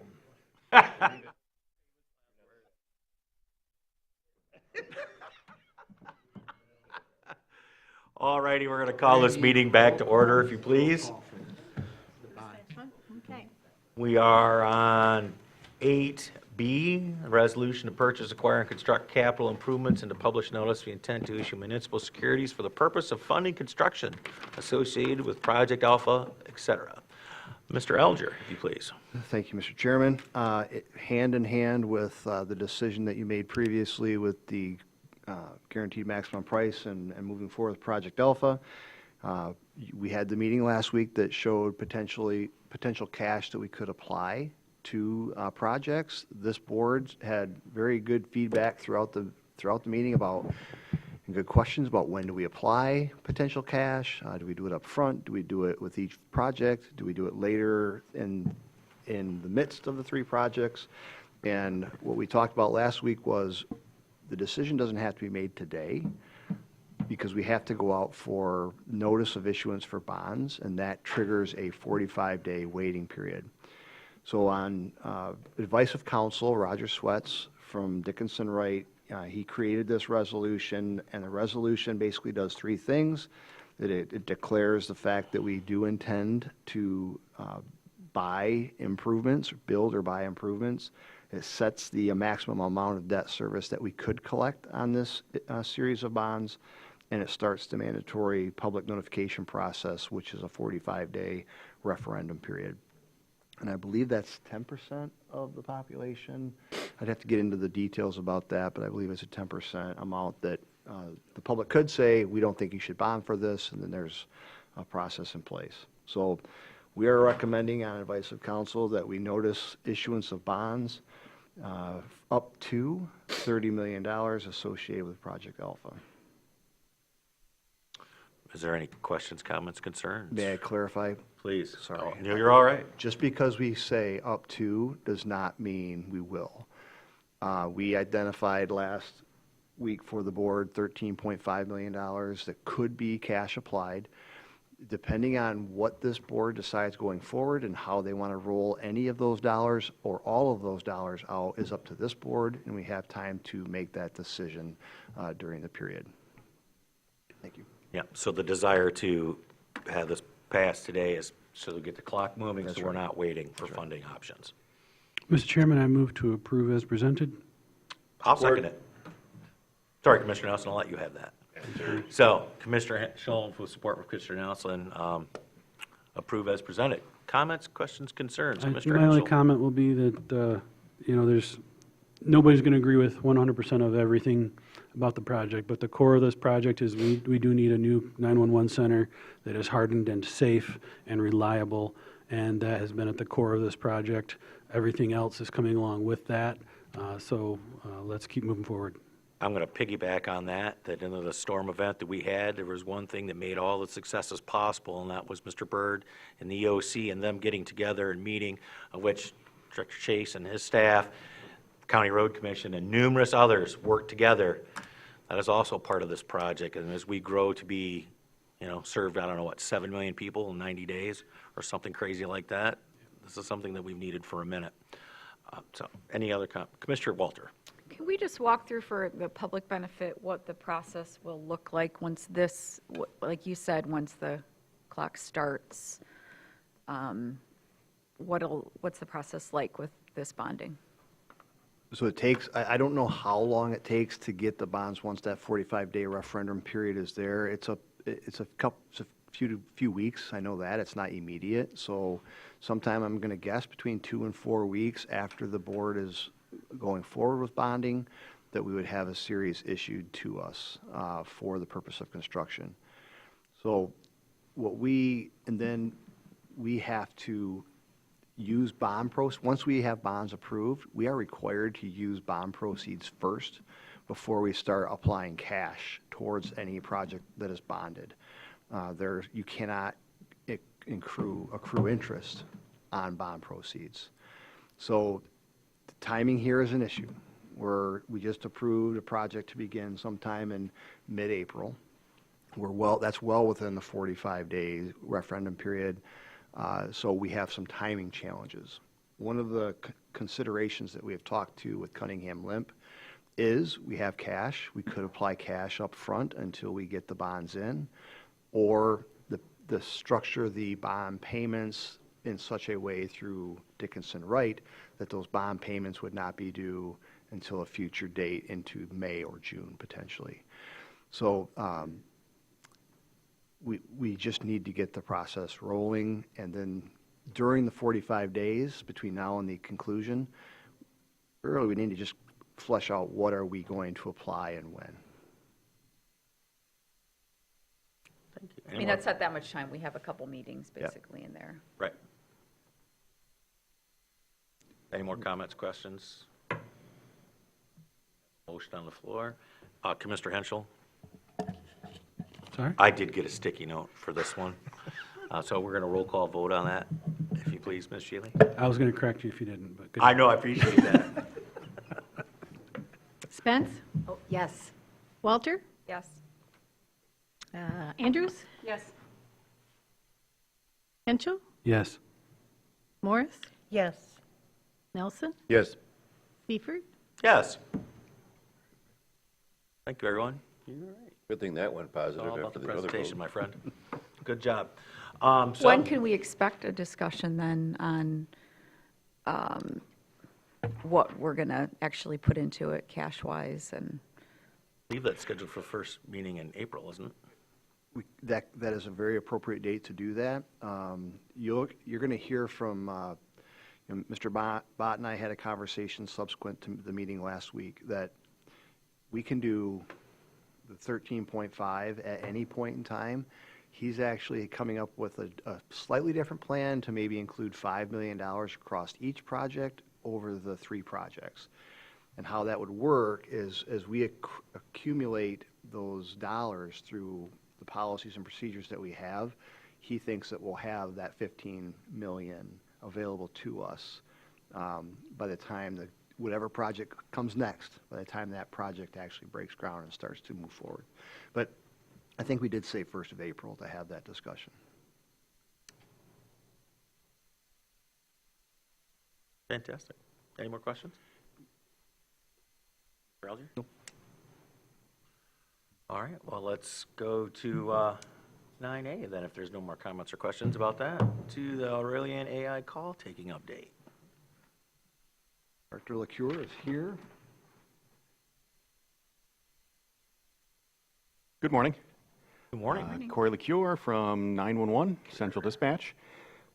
Here to talk to you and update you about our AI call-taking platform that we got going last July. Well, we purchased it last July.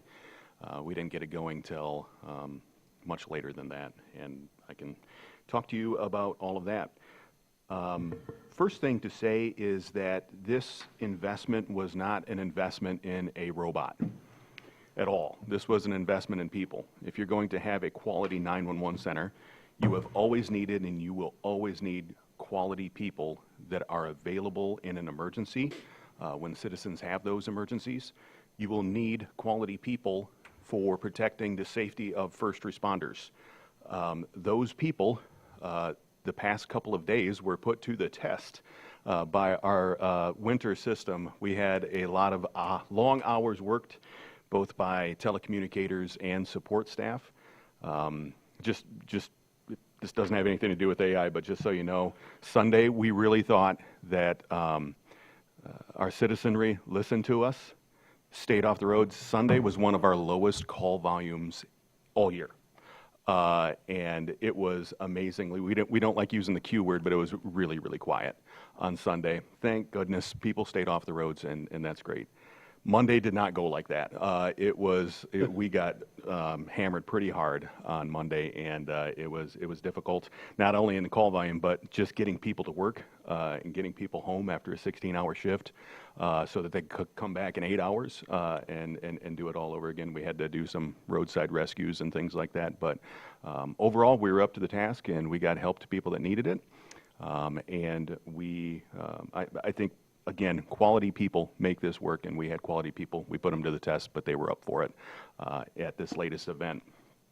And so the whole point of this AI system was to make sure those quality people were doing, they can focus on the things that they need to focus on, which is 911 emergencies and responder safety on the radio. It did not get up and running till early, mid-October because of all kinds of technological problems that we had with it just to turn the thing on. And I could go into details about that, but there was just a lot, it was a heavy lift on the tech side of things to get this software even working with our system. Once we got it going, okay, it turns out it wasn't something that you could just take out of the box, wind it up, and it was gonna work like a well-oiled machine. We really had to build it from the ground up. And apparently we must be one of the neediest 911 centers in the country because we're doing things that this vendor who has 911 centers all over the country, they were pretty overwhelmed with what we were asking it to do. It did not start off well. It was not something that was allowing our quality people to do what they were trained to do. As a matter of fact, it gave them more work at first. We had a goal of it deflecting. We thought it could deflect about 30% of the calls that we were getting. We recognized that 30% of the calls coming into the non-emergent line should not have come in. There were things like calls that should go to the jail or you know, all kinds of other things that I've told you about before. At first, when we first got this going, it was deflecting about 3 to 5% of calls, way under our goal. And so we kept working at it. I got to tell you, at one point, I just wanted to take it out to the dumpster and just get rid of it. Because not only was it more work for our people, but it was more work for me and our support staff. We're investing a lot of time in it. I told the vendor that, and they doubled down. And they gave us a lot more resources. And over the last 2 months, we have seen a huge improvement. As you can tell in those metrics that I attached in the package, we finally did hit that 30% mark. And we think that we can get that even higher. It's just taking the time and effort to identify some of these less likely scenarios that could be deflected elsewhere. It's working a lot better than it has before. And as a matter of fact, in anticipation of this weather coming in most recently, on Saturday morning, I called the CEO of Aurelian and asked if we could do some sort of weather deflection where somebody could call up the non-emergency number, ask about what the weather's going to be like, because we get these calls all the time. People are coming up from downstate, and they want to know, what's the weather going to be like? We want to tell them Google it, but we don't do that. But now, what they were able to stand up is the non-emergency AI would take their call, hear what they had to say, not tell them to Google it. It would text back a web page to them that they could click the link and see the weather conditions and forecast from the National Weather Service for Traverse City area. So that's something we could do on a Saturday morning and stand it up just like that. And so, point being, it started off really rough. We're getting really close to it being what we want it to be. So I think that it has value now. I think it has value in the future because we've only fed this thing 15,000 calls so far.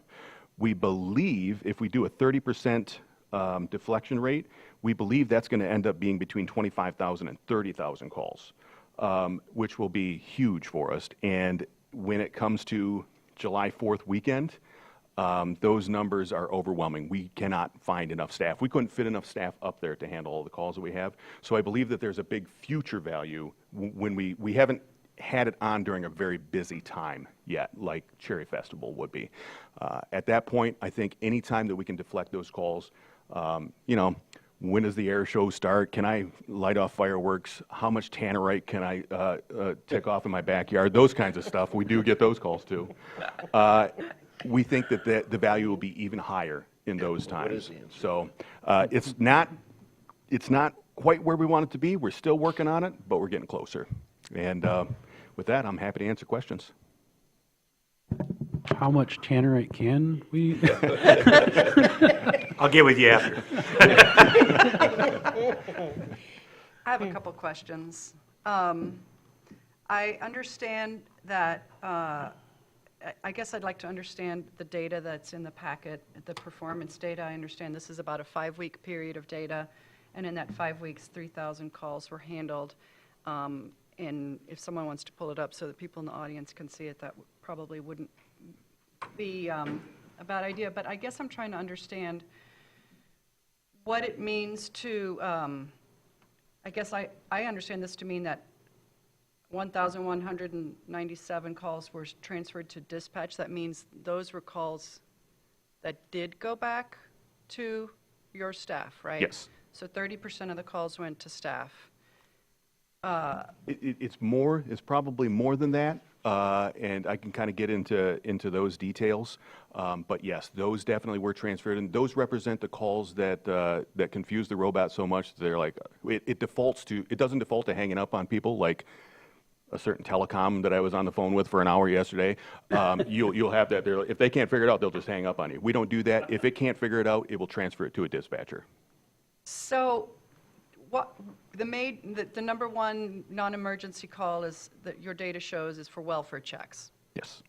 Walk us through a welfare check that goes to the non-emergency number.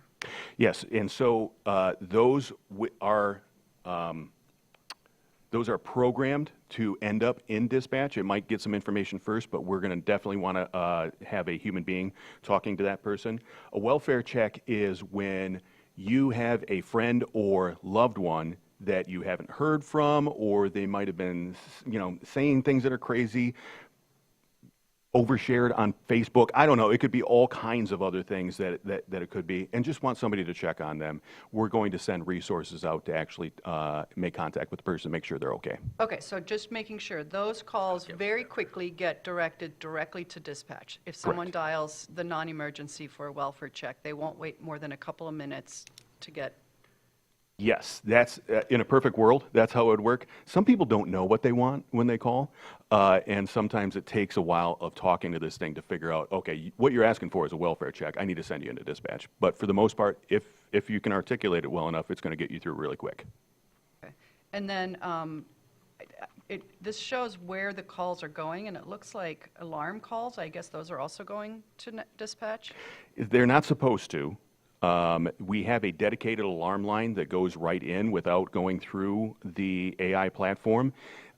We publish that, and there is a trade group that has our dedicated alarm line. The alarm company's supposed to get that information and plug that in, but there's a lot of different alarm companies, and some of them don't do that. I would say probably 90% of our alarms are coming through the alarm line. Those that aren't are defaulting back to our non-emergency line.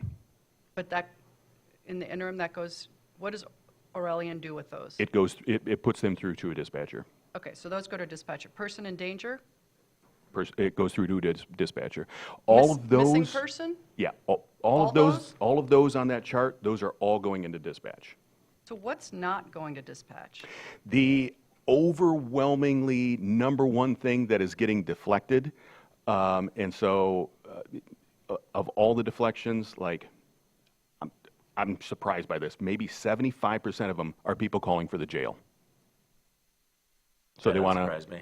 they want to see if somebody's incarcerated, or they want to put something on their commissary, those kinds of things. We had no idea before we turned this on how many jail calls we were actually fielding, and we're able to, Aurelian, that never comes into dispatch. Aurelian transfers them right over to the jail number. Okay, great. Any, other than jail, anywhere else that's working really well?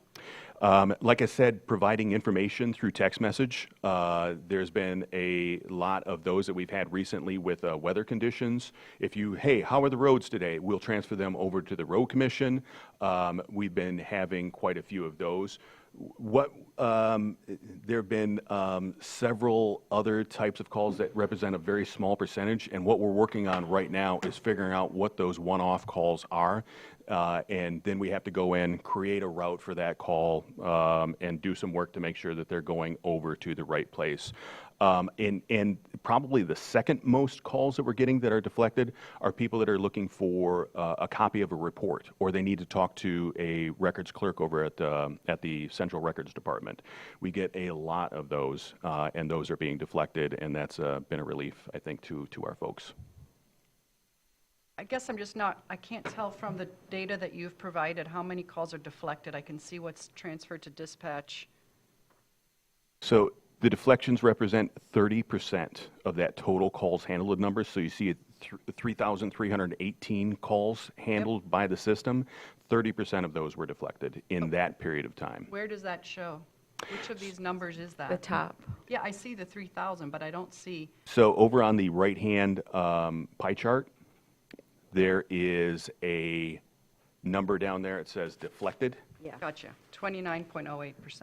Yep. That's what's capturing Or those. the calls jail. transferred to dispatch is deflected. No, transfer to dispatch is not deflected. The deflected is what keeps it from going Oh, to you mean dispatch. that goes. yeah, Deflected yeah, away. got it. Yep. They just called the wrong number. Mm-hmm. Commissioner Hunchel. What is the biggest source of people finding this particular phone number to call a non-emergent number? This was something we never knew before. This was fascinating to us. We figured people were just going to the website or Googling non-emergency for Grand Traverse 911. No, absolutely not. It turns out most of our calls are transferred in from another county department. Oh. So you call Traverse City Police Department, the Grand Traverse Sheriff's Office, something like that, and there's always something on there. If this is an emergency, hang up, call 911. If you need an officer dispatched to your location, press 1. Everybody presses 1. That goes into our non-emergency line. So we're sending people to you, and then we're paying Aurelian to send them back to the people. Potentially, that's happening. So, for instance, I need to talk, people think in their heads, I need to talk to an officer. It turns out what they actually need is they need to talk to the jail. So Aurelian is transferring them to the jail. So really, people just want to talk to somebody who has answers, right? And they know that if they call you, they're going to get a real person, We hate getting on the mostly, phone tree. historically, Yeah. right? That's really what somebody's after. And they know that someone in your department knows where to send them. Yes. Because we don't have another, like, just information number for the county, right? There's no main county Switchboard. number that somebody answers. My other question was, can you talk about how text messaging will interact with this phone number currently and in the future? They have the ability to text the non-emergent number. That non-emergent number is 4550, right?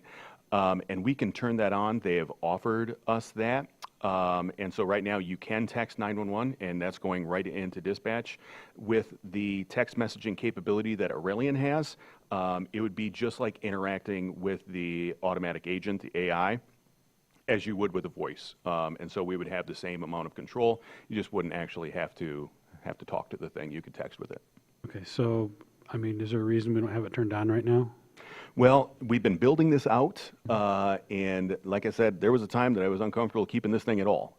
And so now we're looking at a lot of different products that they have, and they knew that we were so mad at them that they're offering it all for free. So that's been good. But we're now looking at, if this is going to be a trusted vendor, how can we expand the services that we're offering to the county? Okay, I just want to put in a word for those that are otherly abled and may not have the ability to speak clearly, if at all, that the text message is a good option for those that have special needs. Absolutely, and there's some generational dynamics there too. There's certain generations that just do not want to have a voice conversation on the phone, and so that would be another way that they could get the information that they're looking for. I have full support to keep moving in that direction. Okay.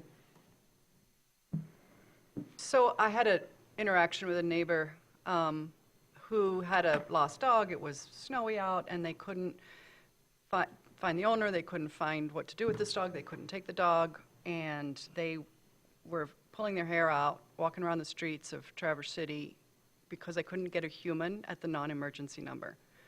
Is there a bypass to get to a human? Yeah, I don't want to tell you how easy it is, but it will. Like I said, all of those transfers that are coming in, a lot of them probably shouldn't have come in, but we make it so easy to get through it that there's a certain amount of times that the AI will run up against what it calls resistance, and it's not too difficult. That's improved in the last couple of weeks? No, we've kept it pretty standard since December. They weren't flummoxed enough, I They guess. weren't resistant enough. I've actually toyed with the idea of upping the resistance. We can customize that, but out of the interest for people's frustration, we're going to keep it low, which also gets me to another issue, which is the public's cooperation. Nobody likes this thing. Nobody likes it when we call our cell phone carrier. Like I said, I was on the phone for an hour, and that is totally understandable. We knew that going in. There were certain members of this esteemed board that admitted to us that they were one of those button pushers. And so that's no surprise. I haven't wanted to do any public education on this, haven't done any marketing on it until I was a little bit more comfortable, but the vendor is offering to help us out with that. In the end, this thing works best if you talk to it like a human being. If we're button pushers, if we say agent, agent, agent all over again, it's going to reach that threshold, and it's going to transfer you in. But in the end, it could probably have helped you out and got you to the right place if we were just conversational with it. There are people that just call this thing and it's just an unending stream of cuss words until they finally but if we could get a little bit more cooperation from the public, that I think it's going to be a better product with it, and we're getting ready to go down that road right now. I think that's an AI just education thing in general, right? Because we some of us of an older generation have been used to like search engines and how we talk to search engines with our language, and it's different than having a conversation with AI. So I want to believe that as more and more people get comfortable with ChatGPT or other kind of GEO opportunities, that they would understand how it's like the prompts are different. This isn't Google. It's a different kind of thing. But so maybe though, I know down the road as you embrace it more, I think a video kind of interaction with a real recording of how you do talk with AI would be really helpful for people, because it is different, right? That's not intuitive that somebody talks to a robot like a human. Right. The people who are getting the best service from this thing are those that you can tell aren't really realizing that it is an automated assistant. And we know those people because we can see there, it tells them, it tells the AI thank you multiple times. It says, you've done a great job, thank you so much for your help. They were actually directed to the right place, and they got valuable information that they were looking for, even if they didn't know what they were looking for when they called. And there's different generations that have different kind of interactions. I think my generation has grown up frustrated with this kind of stuff, but there are others that we are seeing a lot of cooperation, and they're getting a lot better service out of that. And so I agree with you, Commissioner. I think if we did a little bit more education as we get more comfortable with this program, it will be beneficial to the county. Commissioner Nelson. I think you're on the right track. I'm guilty of being one of the button pushers. How many times can I punch 0 before I get a voice, a human? But I have now learned that in many cases I'm happier to get the AI version, because nothing worse than explaining, giving your account number, the reason for your call to 6 people in a row. I don't know why they ask you those questions, and then they say, okay, I'm going to transfer you to another department. So it's also, I learned dealing with the public for 40 years, customers aren't easy to train, but your system, you have to meet them where they are, which you are doing, understanding how they interact, which you are doing, and make the system work for them where they come to you. I might be calling in a very distressed situation, or I might be calling to report somebody, whatever. So I think I just want to say you're on the right track. Keep working it. It's probably been incredibly frustrating. You always have the bailout. You can get to a person, but like, the lost dog, I don't know what was going on at that part, but that was probably not as emergent as some of the other things. I think we have to realize that sometimes. It's like in the emergency room at the hospital. You don't necessarily want to be first in line. So I'd say my advice, I'm here to give advice, but keep doing what you're doing. I think you're on the right track. Thank you, Commissioner. And it's also important for the public to realize, and I want this board to realize, that there's several different value areas. For me, the value area that's most important is the deflections, that we're getting the citizens to the right place where they should have been calling. But the other value area is we're not hanging up on anybody. And when you go through the system, people think it is like others that are just going to hang up if they can't figure out what you want. It defaults back to collecting your information. What's your name, what's your phone number, what's your address, what do you need? It will collect that information and it will send that to the dispatcher, but without the call. So when we're swamped and we have a lot of other emergencies going on, we have all this information queued up and we're able to call the citizen back and help them to get in. And so that has a value right there, that we're able to triage some of these calls. And in addition to that, there is value in the fact that there are some people that are confused and they actually call the non-emergency number when they should have called 911. The system can pick up on that, prioritize that, and actually put it in through as a 911 call. So it reaches a higher priority for us. So there's value in that. And then in addition, when we cooperate with the AI agent, I'll give you a very specific example. Somebody left a car on your property, an automobile abandoned on your property. What do you do with that? We get these calls all the time. I don't know what's going on in Grand Traverse County, but there's a lot of abandoned calls on private property. And in the end, if you cooperate with the agent, here's what's going on, and they'll take the agent will take your information. That agent will refer you to the Secretary of State, where you can get the proper forms to process that abandoned vehicle, and it will instruct you to call a local tow company, which is what you have to do. Now, it could sit there in our queue for an hour, and then you could wait until an officer is available to come out and tell you the same thing. But in the end, you're actually going to get that information quicker just by cooperating with the call-taking agent, and there's value in that too. Mr. Andrews? Yeah, I think 2 last questions. What does allow listed calls mean? Allow listed are calls that we have whitelisted in the system where they won't talk to the agent at all for any reason. So there are different types of internal calls that we take and different other county departments to get in direct to us. So it's like a bypass? Correct. When Aurelian gets a call from whatever, it goes straight in? Yep. Also, if you've called before and the system has marked your call as an emergency, it automatically whitelists you for a period of time, for a couple of hours. So if you call back for whatever reason, it's going to let you through without you talking to any robot. The other thing that we're looking to expand on the allow listed, we're working on it right now, it's a big technological lift, is how can we get Aurelian to recognize, the 911 system is completely separate, but how can we get Aurelian to peek into 911 to see what numbers have called 911? Because we'll call you back. Let's say you accidentally dialed. Oops, we have to talk to you, or else we have to send an officer out, right? And so we call you, leave a voicemail, hey, your phone called 911, are you okay, right? And then you call us back to say that you're fine. So we're working on getting it to whitelist automatically anybody who's called 911 within a certain period of time. And that data is private? Correct. You're confident in its security? Yes, that was one of the things that we looked at when we were looking at Aurelian, and that was one of the things that we were impressed by was their security standards. And once, I would have a concern once they start seeing everyone's number that dials 911, that would give me real pause. Yeah.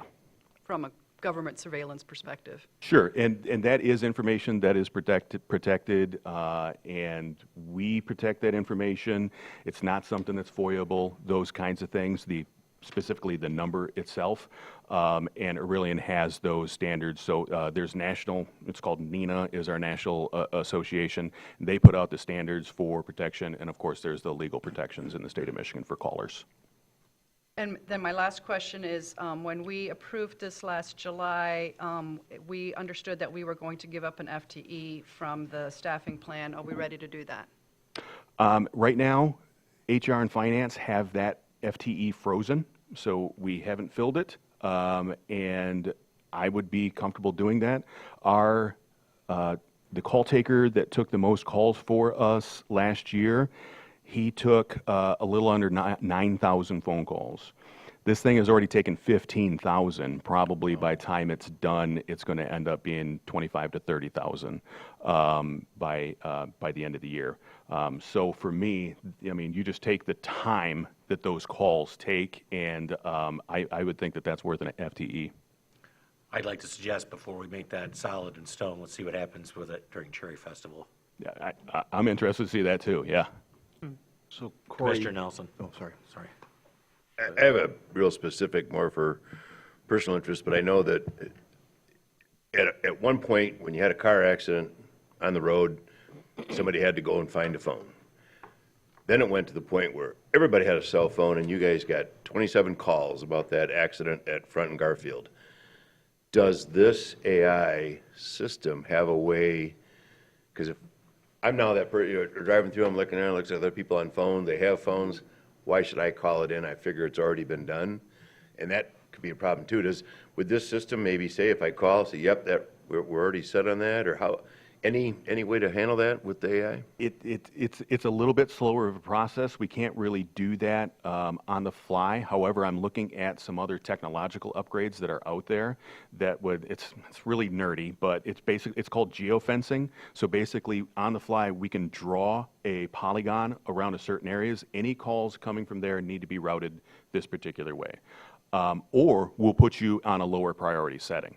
In other words, I want other 911 calls to come in at a higher setting, or other non-emergent calls to come in at a higher setting, because we already know what's going on at that particular location. But Commissioner, just 911 nerd guy here, what you just brought to mind is something called bystander effect, and it often works in a very wrong way. So we'll get calls where there's a dog left in a car at a big box store. We'll get 15 calls about this dog. There'll be a car overturned in the middle of a highway, a major highway, hundreds of cars are going by, and we have an officer roll up on it, and we haven't got a single 911 call because of that bystander effect. So we tell everybody, you see something, call. And we'll take your call, and if we already have the information, we'll say thank you, we've already got that, and we'll hang up, get to the next call. But we prefer people to default call 911. I did that somewhat recently, not here. I was downstate, and there was a major accident, and we called in right away. You know, they pick up right away, and they say, are you calling about, because they can tell your location, are you calling about that? We got it, thank you. Boom. Like it was 3 seconds, you know. There was a pickup in a trailer by the Old Clock restaurant that was in the snowbank. I didn't call this morning, so he looked like he was not injured, but he was frustrated, so there you go. I'll go check on it. Yeah, thanks. Yeah. Can you just make clear, and this is related to 911 calls, no 911 calls are intercepted by Aurelian, right? None. 100% go to a human being, correct? Yes. And this, again, this will help us to spend more time focusing on those 911 calls, and it's an investment in people, like I said before. Zero, there are other centers that are using this for some 911 triage. We do not. And the technological add-ons that you're looking at are not crossing into that threshold of Aurelian answering 911 calls, correct? Correct. We're not going to do that. We don't need to do that, and we would never want to do that. When you call 911, you have the right, you deserve to talk to a human being. So when you thought it would be 30% of calls, you know, to the non-emergent line, you were hoping to get to that 30% that, was that you wanted, it was 30% that do go to dispatch? That's what you were, and is that just based on your history from that line? You have like a record of about 30% of calls to the non-emergent line really should go to the emergent line? Is that where that's coming from? And so we're about there? Yeah, when we first went down looking at this, down the road of looking at this, we did an assessment based on 1,000 calls. So we took 1,000 calls and we assessed them, where should this have gone? And we found that 30% of those should have gone to another line, to another department, somewhere else. That's what we based our number. That's where we put the mark at. It's just like a survey. We took 120,000 calls last year, so that's a percentage of that. Maybe we got it right, maybe we got it wrong. But now that we're seeing it actually hit that 30% mark, we think that that might have been a pretty good estimate. I mean, that's really kind of amazing that we're already, I know it took some getting used to and it will continue to, but that you're kind of hitting that balance of what you expected based on your history of non-emergent calls and how many we're going to dispatch, it's working-ish. Yes, Yeah. so far. So I think that's pretty great. There given are, the and hiccups. I don't want to sing the praises too much. AI is what Sure. it is. There are times, we're guessing at about 10% of the time it gets confused and does really silly things, but that is that's kind of where AI is at, whether you're using a large language model or other things, that there are still hallucinations and different issues with AI technology. So our contract, I believe, we executed it in June of last year, or we approved it. And then I think you said it was executed in July, but it wasn't up and rolling until October. And as I recall from our contract, we had a 1-year trial period. Does that period start when it started operating, or does that start the day the ink was dry and people were pulling their hair out? Just by the language of the contract, is when the ink was dry. So when we signed it, at that point, the clock started. I could negotiate that, I believe, at this point, but that's how the contract reads. I mean, I would like to see an analysis. And maybe you know this, 30% of the calls are getting deflected, number are going, some are emergency, some are listed and all the rest. Are we getting situations where someone just hangs up and calls 911? That is a possibility, but if it's happening a very small percentage of the time. First of all, we're getting hang-ups at, I believe, like a 2.9%, something like that, of all the calls. So it's a lot smaller than I thought it would be, and we have not heard anecdotally. There's no real way that we could possibly track, like, did this call originally go to Aurelian and now it's going into 911? But anecdotally, we have not heard that from our callers at this time. I mean, you must have a record of calls that called Aurelian and a record of calls that called 911. Yeah. Is there, I'd be interested to have an understanding beyond anecdotal with human beings if that is the case. And I'd also like to see a comparison of last year to this year for the months when it was in place to see how it's playing out in terms of the total numbers. I assume that's an easy enough analysis to provide us. Yeah, we could try running that. We could, first of all, try doing that analysis. I got some ideas about how we can do that. And then once we have this thing up and running where I want it to be, where I think we were promised that it would be, I'd be happy to do a year-to-year comparison. Yes, I think especially to the chair's point, sometime when it's sort of peak season and more things go wrong, it would be helpful to just do a year-over-year. Absolutely. To accommodate that, Corey, could you ask Aurelian to extend that year deadline? I can ask, yeah. Into August maybe, so that we can have a cherry festival underneath us.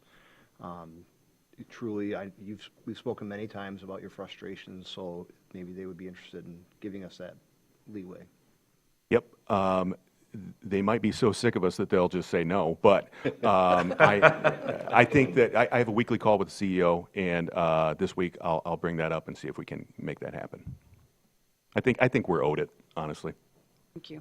So earlier, if there's no more questions, I have a couple. To this, you said the human that answered the most calls was 9,000 calls. Am I understanding that's in a year?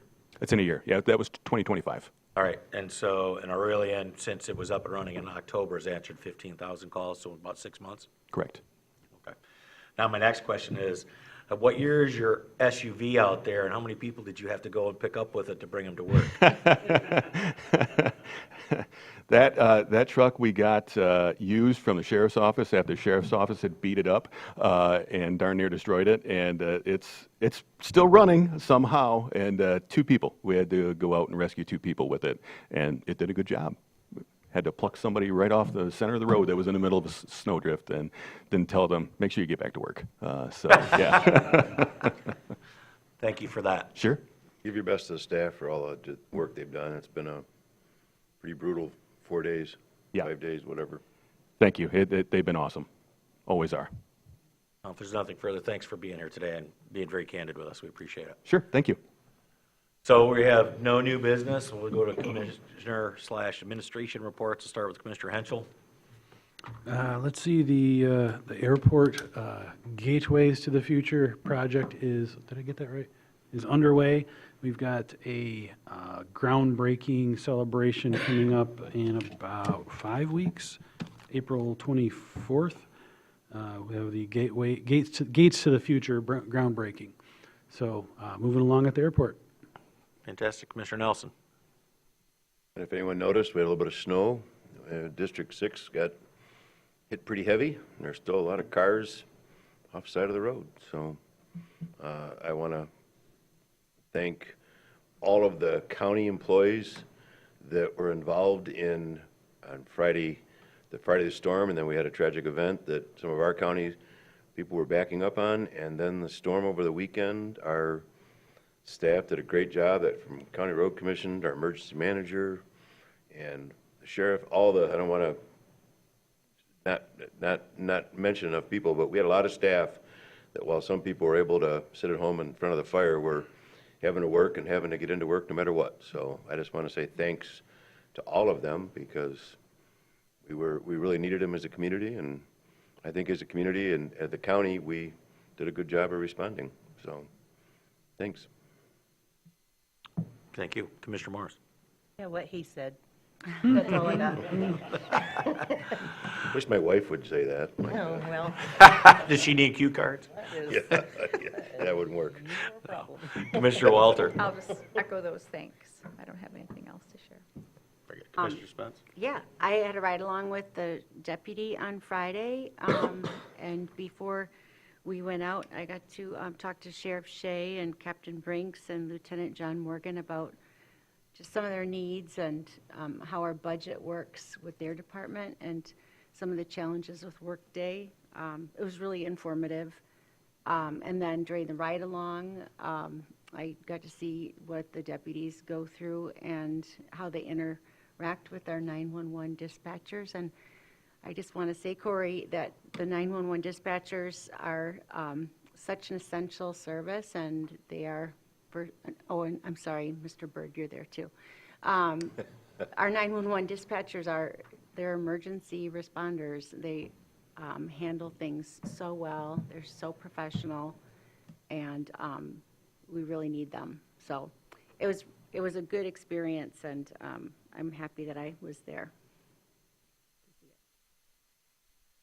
I'll just echo and add that Peninsula Township was, I believe, the last township to be plowed out, but I want to acknowledge the Grand Traverse County Road Commission did a superb job coordinating with the emergency planning and making sure that our all of our communities and emergency situations in particular were well responded to. And I know Peninsula was dug out last night at the end, as my understanding, and hopefully the folks who have been working overnight pushing snow can get a break. Thank you. I don't have anything to update for myself, but seeing that Commissioner McAllister's not here, I did hear that MDOT is going to start the roundabout project March 23rd. So it'll be next Monday. And I said, good luck with that. So, where none of us are looking forward to that. Mr. Alger. Thank you, Mr. Chairman. I'll echo what everybody has said, including Mr. Chase, but I specifically, and it was really a great effort on behalf of county, city employees, and state employees to get through the weekend. I want to highlight Greg's activity. Greg opened that EOC over the weekend, had a skeleton crew that stayed overnight to make sure that everything was buttoned up and we were on target for what happens on Monday morning.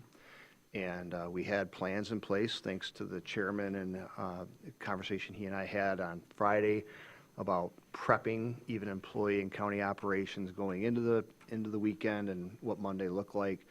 And that's very valuable. You know, in an effort to reach out to an employee on a Saturday afternoon or a Saturday evening and say, hey, we're not going to go in until a certain time, we're going to close the building, really is ineffective. So having some planning opportunity was very, very appreciated. But Greg was able to stay overnight and kept, I'm assuming everybody, but he kept me updated throughout the entire process. We had a good EOC meeting on Sunday at 7 o'clock in the morning. We said there's no business, we're on the roads. So we closed the operations. People took that seriously. Somebody said it earlier. We had employers calling saying, hey, our employees aren't coming because you said stay off the road. Well, that's good, but they missed the concept of essential employees have to respond. So I just want to thank Greg publicly. Corey, thank you for all your workers. And John and his facilities crew did a knockout job throughout the weekend. So thank you. Thank you. Mr. Forsythe? Go ahead, sorry. When you're done, I would just have one last thing to say. Make it quick. Oh, so on Monday, yeah. No, not that quick.